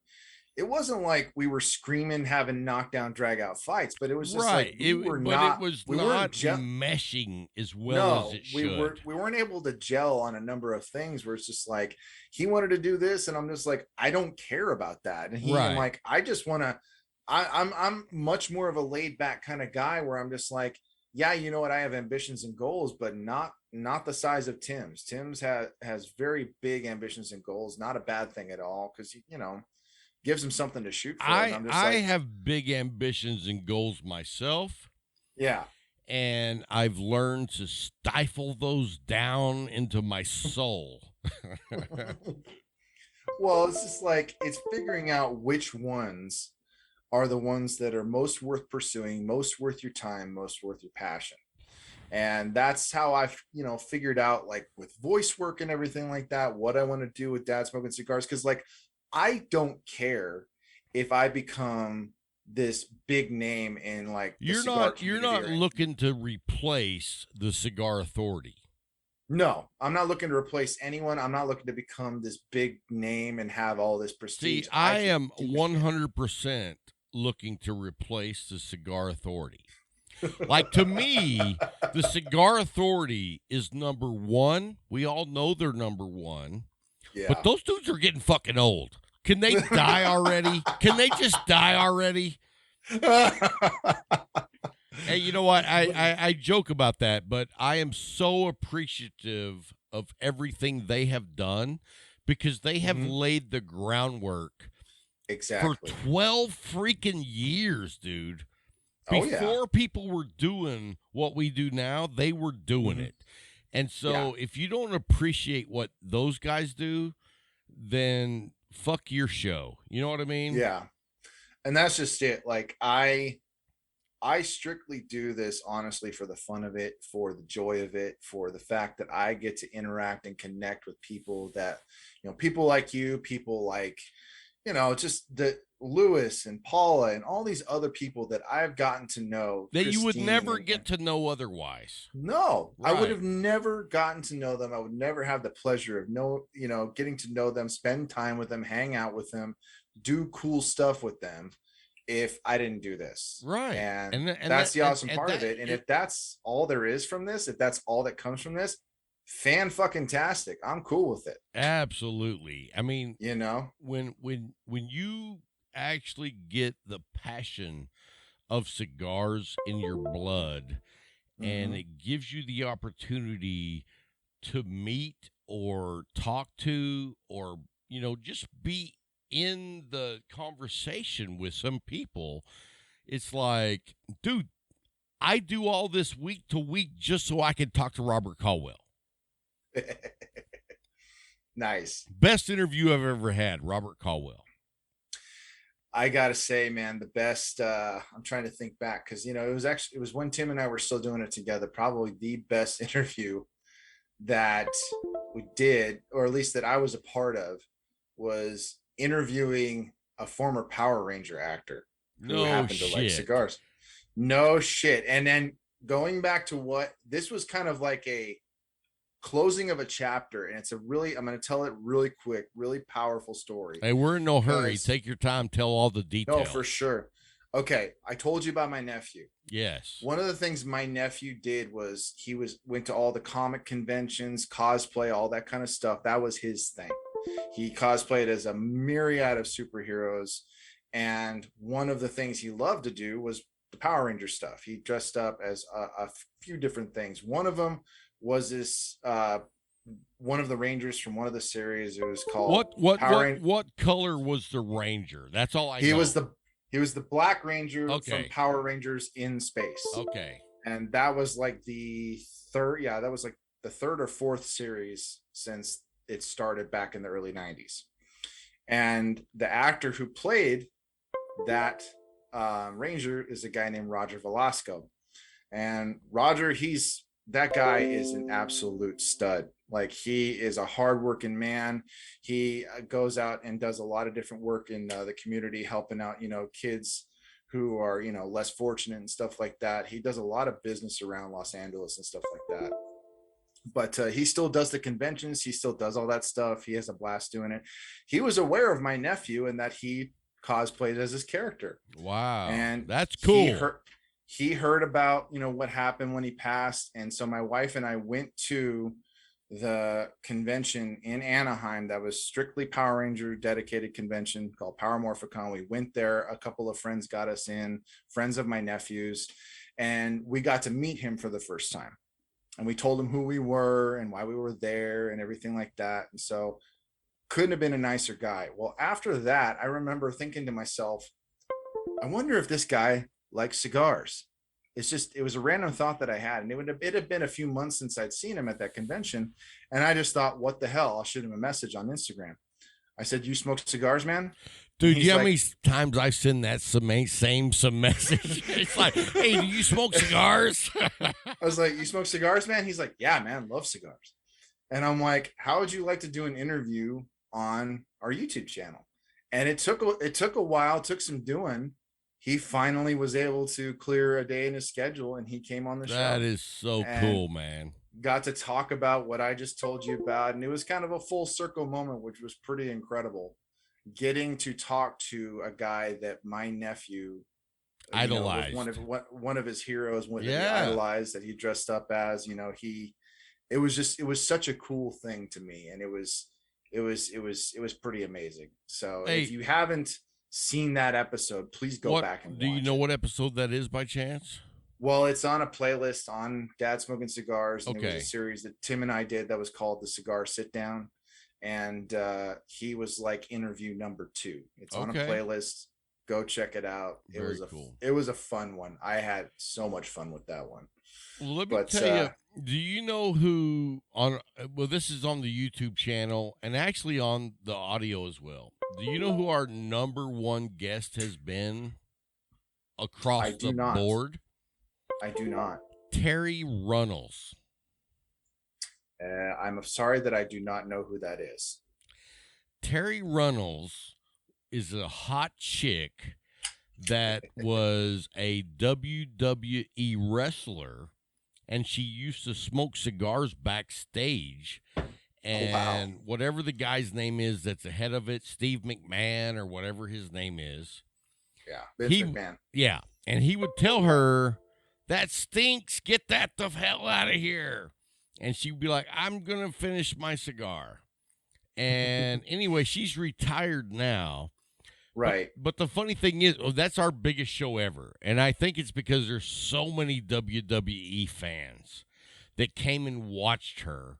But the cool thing is, or I guess would be not so cool, was that like a month after McMahon or whatever his name is told her to quit smoking cigars backstage, Cigar Aficionado had him on the cover. He got outed. Yes. What does that tell you about Cigar Aficionado? All you need to know. Yeah, pretty much. So that's lame. That's actually really lame. Yeah, and I'll tell you what, she's really cool. In fact, I would like to invite you to be a part of something. Okay. So me and Terry Runnels and a few other people are going to do a show together, and it is a complete charity show for Cigars for Warriors. Okay. Would you be down? I'm definitely interested. Awesome. Definitely. Well, it's going to be like me and Terry and you if you decide that you want to do it. And we're going to have a few other podcasters that can bring their audience to the group. And we're going to try to raise as much money or cigars for Cigars for Warriors. And I'm a big fan of Cigars for Warriors because I don't know if you know this, but they are a platinum rated charity. And what that means is, like, they have been audited and not a single person in the entire charity group takes a single dime. They all volunteer, and everything that gets donated goes straight to the soldiers. That's awesome. So yeah, it's a great charity, and you know, it's one that I've yet to get involved with, sadly. And it's like, I think about it, I'm like, you know what? I got plenty of cigars to share and donate. So it's like, I could at the very least do that. Yeah. So that sounds like an awesome thing. I'm very fortunate because one of their guys that does events is only an hour from me. And the president of the organization is only 2.5 hours from me. So I've had the pleasure of working with them, and they're all veterans.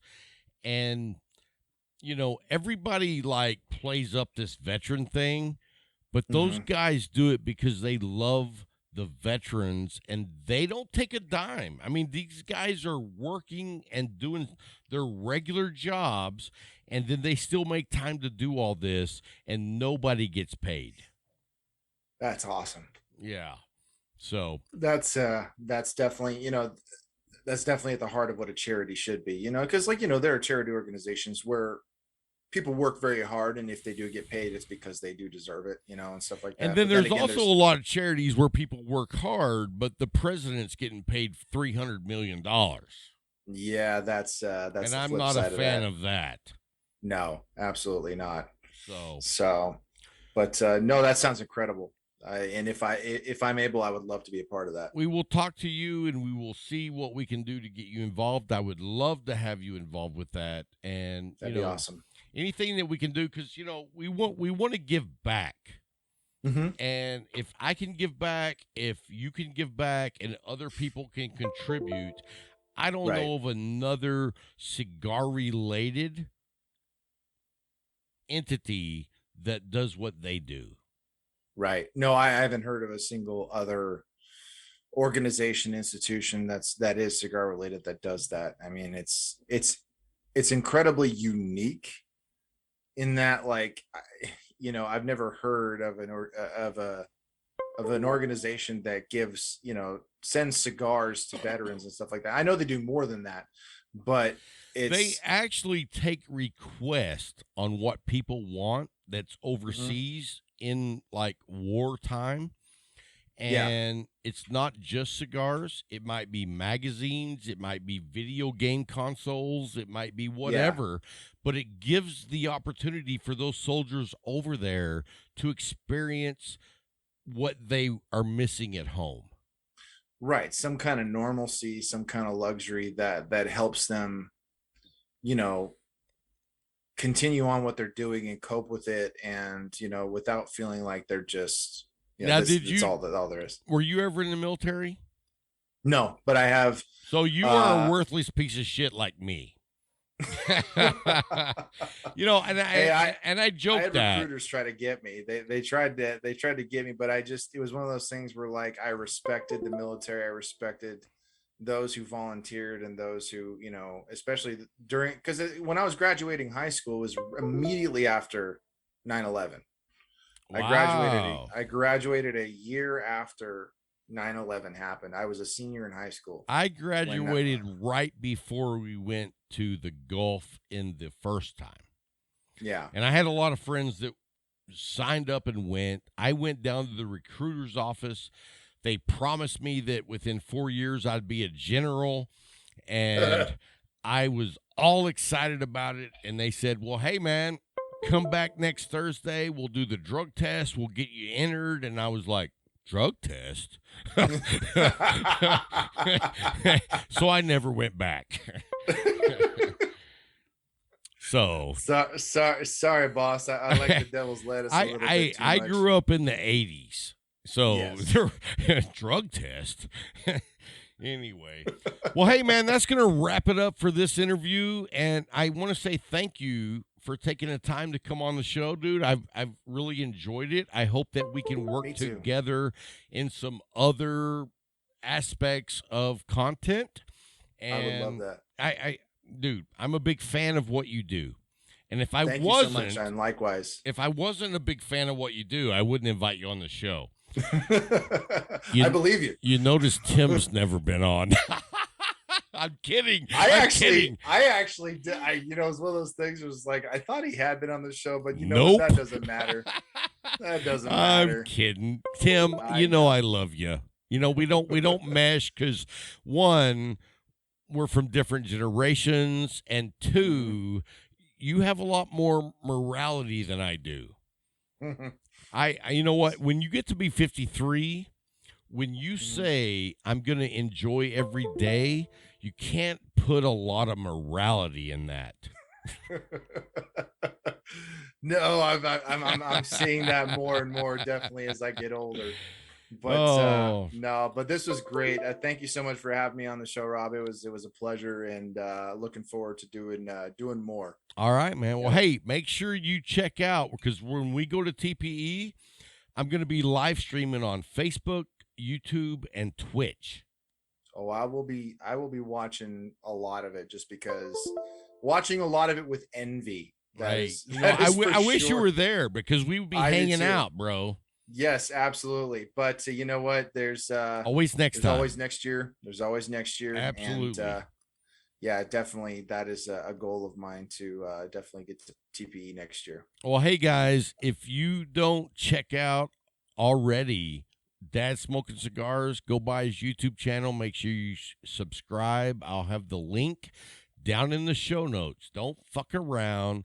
Go by, subscribe to his page, because if you want honest, real cigar reviews, which I don't do, this dude is knocking them out, and I appreciate it. I honestly do, because when I know when you give a review, it's from the real heart. It's not just, and, you already told me nobody's paying you to give good cigar reviews, and that's my deal. You can't pay me to give a good cigar review. Either you're good or you're not. The review is actually called the No Bullshit Cigar Review. So it's I tend to give pretty good, pretty nice reviews to most cigars, but I'm still honest throughout. I was like, I had a problem with this, I had an issue with this. So it's like, it's pointless to give a review about a cigar if you're not going to be honest. Let me ask you one question before we go. Okay. Have you ever got ready to do a cigar review and you cut it and you did a cold draw and it was plugged? Thankfully, I haven't yet. All right. Because, what do you do? After this, that's what's going to happen. Right. You're like, damn that Jones. Hey, man, thank you again for coming on the show. I really enjoyed it. It's been long overdue to have you on the show. Absolutely. And we will definitely not wait this long for the next one. Absolutely not. It was a pleasure. Thank you for having me, and I'm looking forward to the next time. My pleasure, brother, and take care and stay smoking. Hey, guys, thanks for hanging through the break. Appreciate Kyle hanging out with us and getting to know him. That was a long interview. But we covered a lot of ground, and I'm excited to do something with him in the near future, man. Yes, sir. He told me he was going to go to the PCA in July. Okay. I'm not. I'm not going to July and August. It's too damn hot. I'm in Texas. I don't want to go somewhere hotter. Yeah. But if I'm going to leave in Texas in July or August, I'm going to the mountains. Seriously. Somewhere it's cooler. Oh, dude, I wish I lived in the mountains. For real? Oh, dude. Right. It's beautiful. Yeah, it is. The spring, summer, and fall weather is amazing. Okay.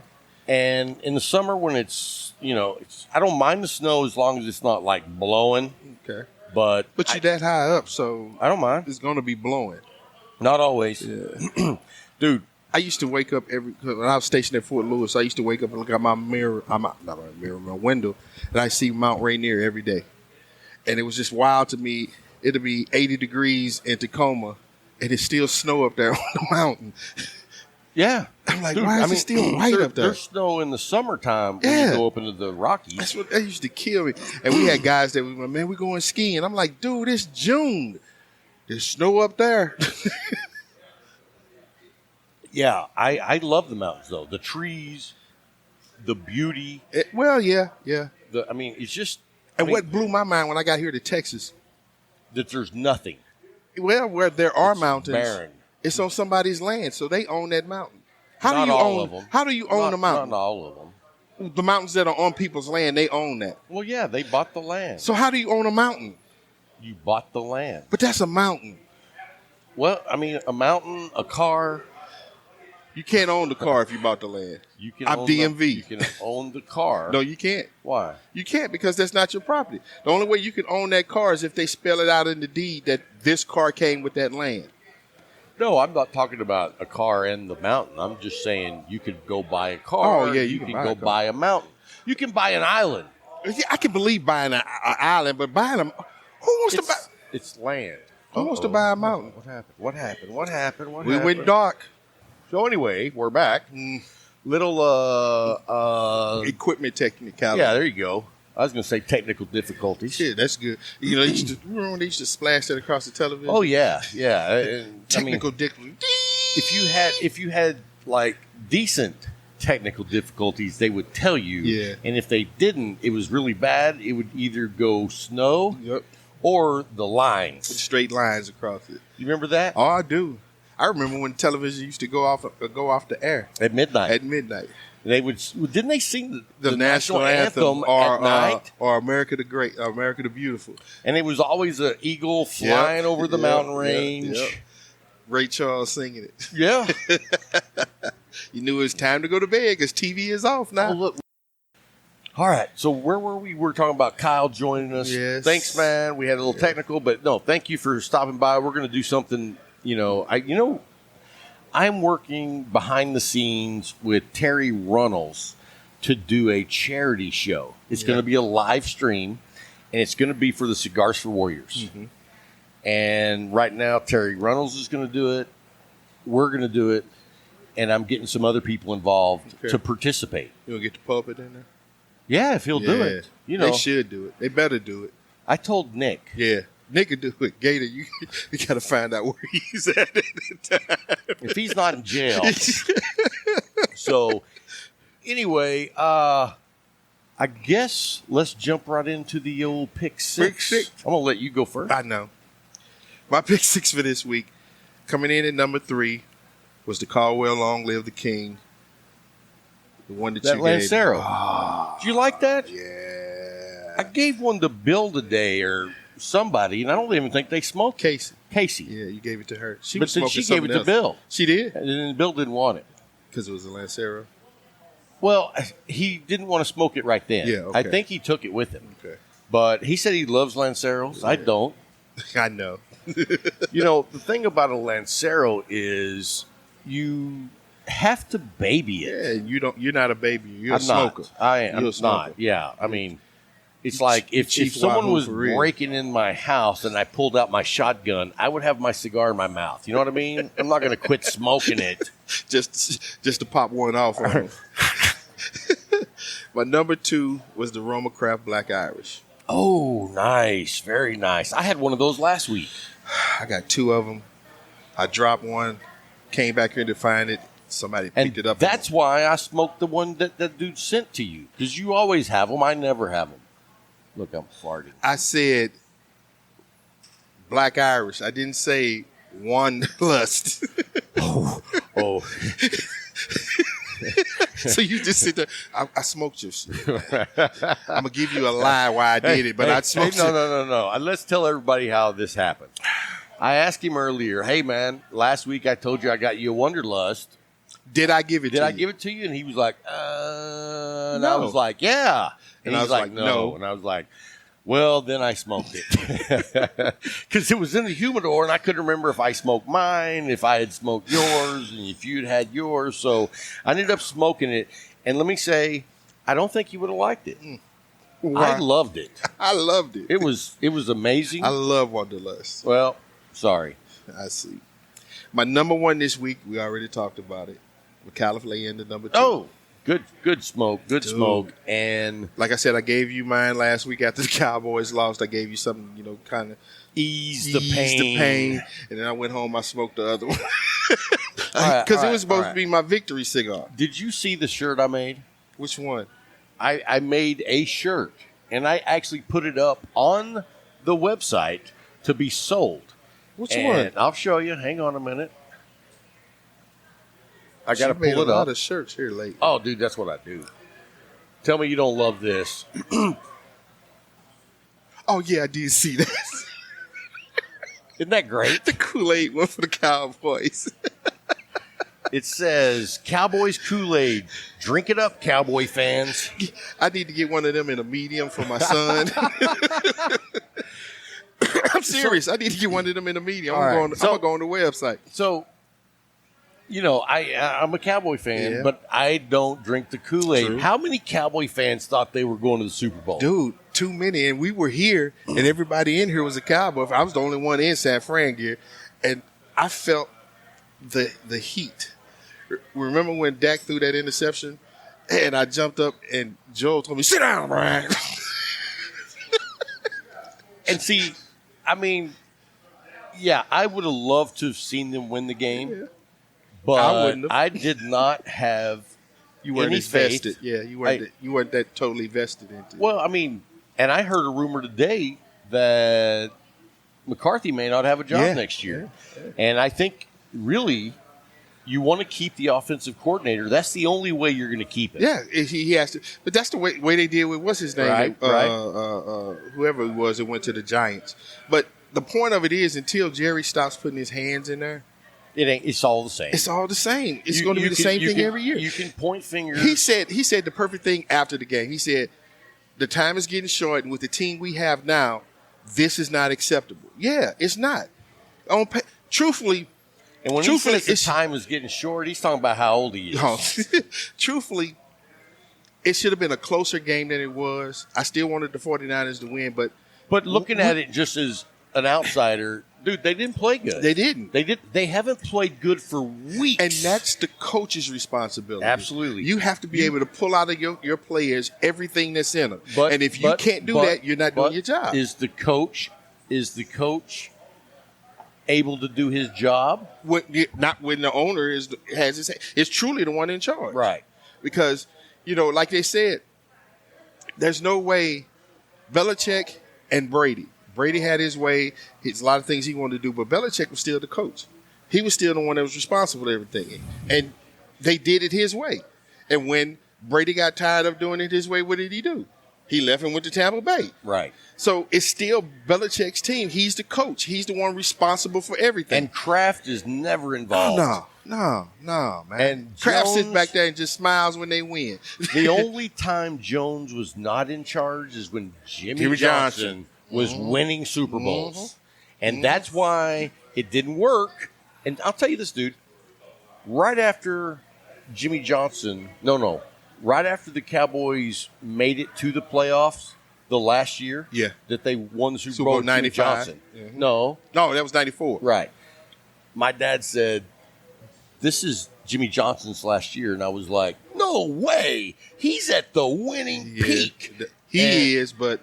And my dad was like, it ain't going to work. It ain't going to work. And I would have never believed it. Because all the accolades were going to Jimmy and not to Jerry.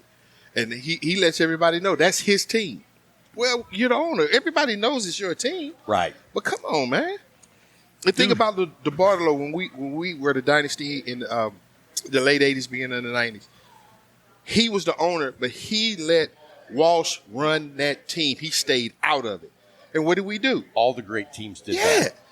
You've never had a great team that had an owner with his hand in the pie. The last time that happened and it was successful was the Chicago Bears under George Halas. He was the owner and still the coach, though. See, that's the thing. He was the owner and the coach. Right. But when you're the owner today, there's no owner today. And was he the owner or the coach first? He was the, I think he was the coach first. Then he bought the team, the Bears. Okay. Yeah. And they still own it. Really? Yeah, the Halas family still own it. Wow. Yeah. Who owns the Steelers? The Rooneys. Legends. You're talking about legends. The Rooneys, Halas. You go with... and I'll even give Jerry Jones the status of legend. Because what happened. Look at what he's done. That's what I'm saying. NFL as a whole. Dude. I mean, if you look at how the NFL has evolved since he came in the league. He was the acceptable Al Davis. Oh, because he went against it. He went with Miller Lite because Budweiser was the NFL sponsor. He's like, no, this is my team. This is my stadium. We're sponsored by Miller Lite. Yeah, you can put Budweiser on the TV, but on the field, you're gonna see his Miller Lite. And they sold Miller Lite. Yes. They didn't even sell Budweiser. Nope. And then also, I mean, look at the amount of money that he paid players back before the salary cap. He's the reason there was a cap. Yep. Because that's how y'all got Deion from us. Oh, dude, we were stacked in every. See, the thing was, we were missing one thing. We needed a shutdown corner. And then when we took Deion from Atlanta. We got that shutdown corner, and what happened that year? Right, it was the end for y'all. Dude, and then, we threw 4 interceptions in the first quarter. And then the next year, y'all take Deion from us, and it's the exact same thing but reverse. And we kept him until he was old. Yeah. But all right, well, let's jump into my 3 this week. Yes, sir. First, right out of the gate, I'm going to go with the Tabanero, Connecticut. I've been killing those every morning with the coffee. It is. And I mean, to me, I have a tough battle because it really depends on what mood I'm on in. And like, if I want something more on the spicy side, I'll go with a McAuliffe, Connecticut. If I want something that is more not as spicy, I go with the La Galera. If I want something buttery, creamy, dude, the Tabanero all day long. Like, I didn't even know what creamy meant until I started smoking those. You know what I mean? I got you. Dude, out of the park, man. And then number 2 this week was the One Night Stand by Robert Caldwell. Have you had one? Yes. I've had a few. Yeah, dude, that was a great stick. That's a good stick. That was a great stick. And then my last one this week, and this is number 1 by far, was Bryant's Wanderlust. Man, Bryant, that was a great stick. Can I do that on live? Woo!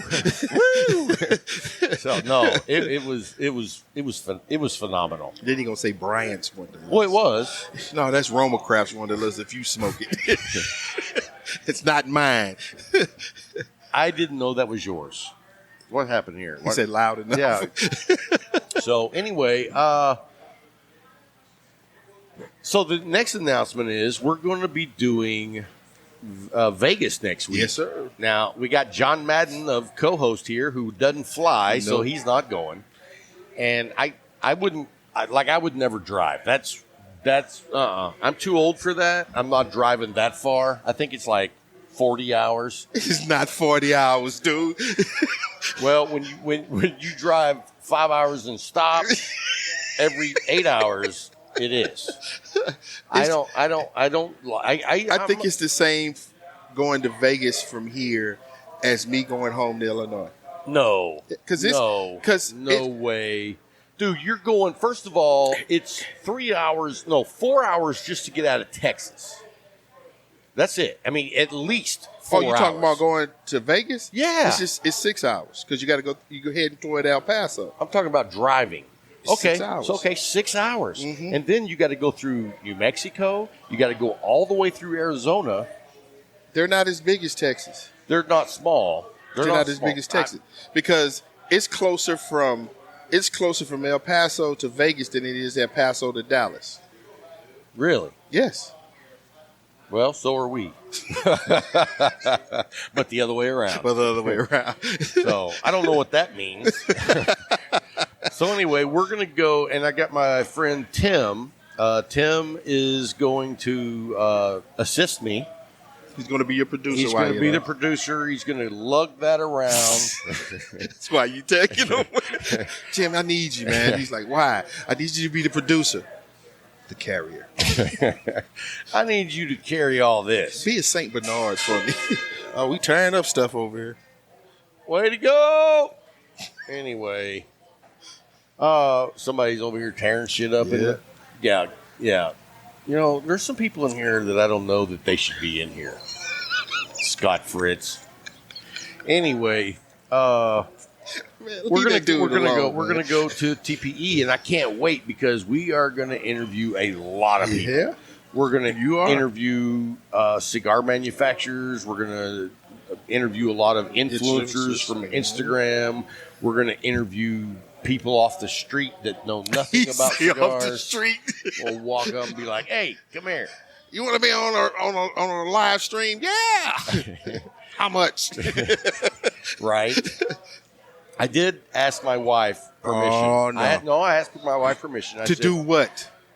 Are you okay if I get my picture made with one of those showgirls with all the big feathers, you know? And she was like, yeah, I don't have a problem with that. And I was like, hey, you know, I got it golden with my wife. I don't want to be like, what the hell? You know? Yeah. So I just want to make sure that's cool. And anyway, what did he say here? Bryant would fly first class. I'm a big guy. Yeah, the big guy, when they hit the ground crashing, dies with everybody else, and that's why he's not going. See, my thing is I just don't fly no more. It's not the size thing. Yeah. It's the fact. The last time I flew was 97, coming back from Sacramento. And my ex-wife, we were married at the time, her aunt owned a travel agency. So she got me a nonstop and from Sacramento to St. Louis. And we hit a storm from Sacramento all the way to St. Louis. Ooh. Turbulence. When we touched down in Lambert, I was done. I was like, I ain't leaving the ground again. Me and my 2 kids flew from Houston to Lubbock. And Molly was 2. Luke was like 3.5. Mm-hmm. And the turbulence were so bad. I mean, dude, and I told somebody it felt like we were doing like 8-10 feet like this. I'm serious. I can believe it. And you know what this guy said? He's a pilot. Uh-huh. He said, when you feel that, it's more like 30 to 40 feet. Nah, bruh. But at one time, you're not helping this out. My daughter says, Daddy, are we going to crash? And I was like, shh. Don't say that. Don't freak everybody out. Dude, no, man, no. And then I was in St. Louis. I went to St. Louis, and my wife flew out there. And she told me, she said they had turbulence the entire way. She said, I'm not flying back. I'm going to stay longer so I can ride back with you. I was like, and she's a flyer. She'll fly anywhere. I was like, if you're scared, what makes you think I'm going to get back up there? I'm not really afraid to fly. Man, I don't like flying. I really don't like flying because for me, it's like, it's no different than being on a Greyhound bus. True, in a certain extent. Yeah. I mean, you got to go to a terminal. You got to fight like hell to do all your BS. You got to have people check your stuff. Yeah. You got to stand in line. I don't enjoy all that. And then you got to wait to get on the plane, and then you get on the plane, and there's always a bunch of morons, people that are just either rude or stupid, or both. More likely both. And it's like, they're like trying to jam stuff in the bags. Oh, man, we lost video again. Yeah. That's going to wrap up this week's show. Thanks for stopping by, and until next week, keep smoking. Boom.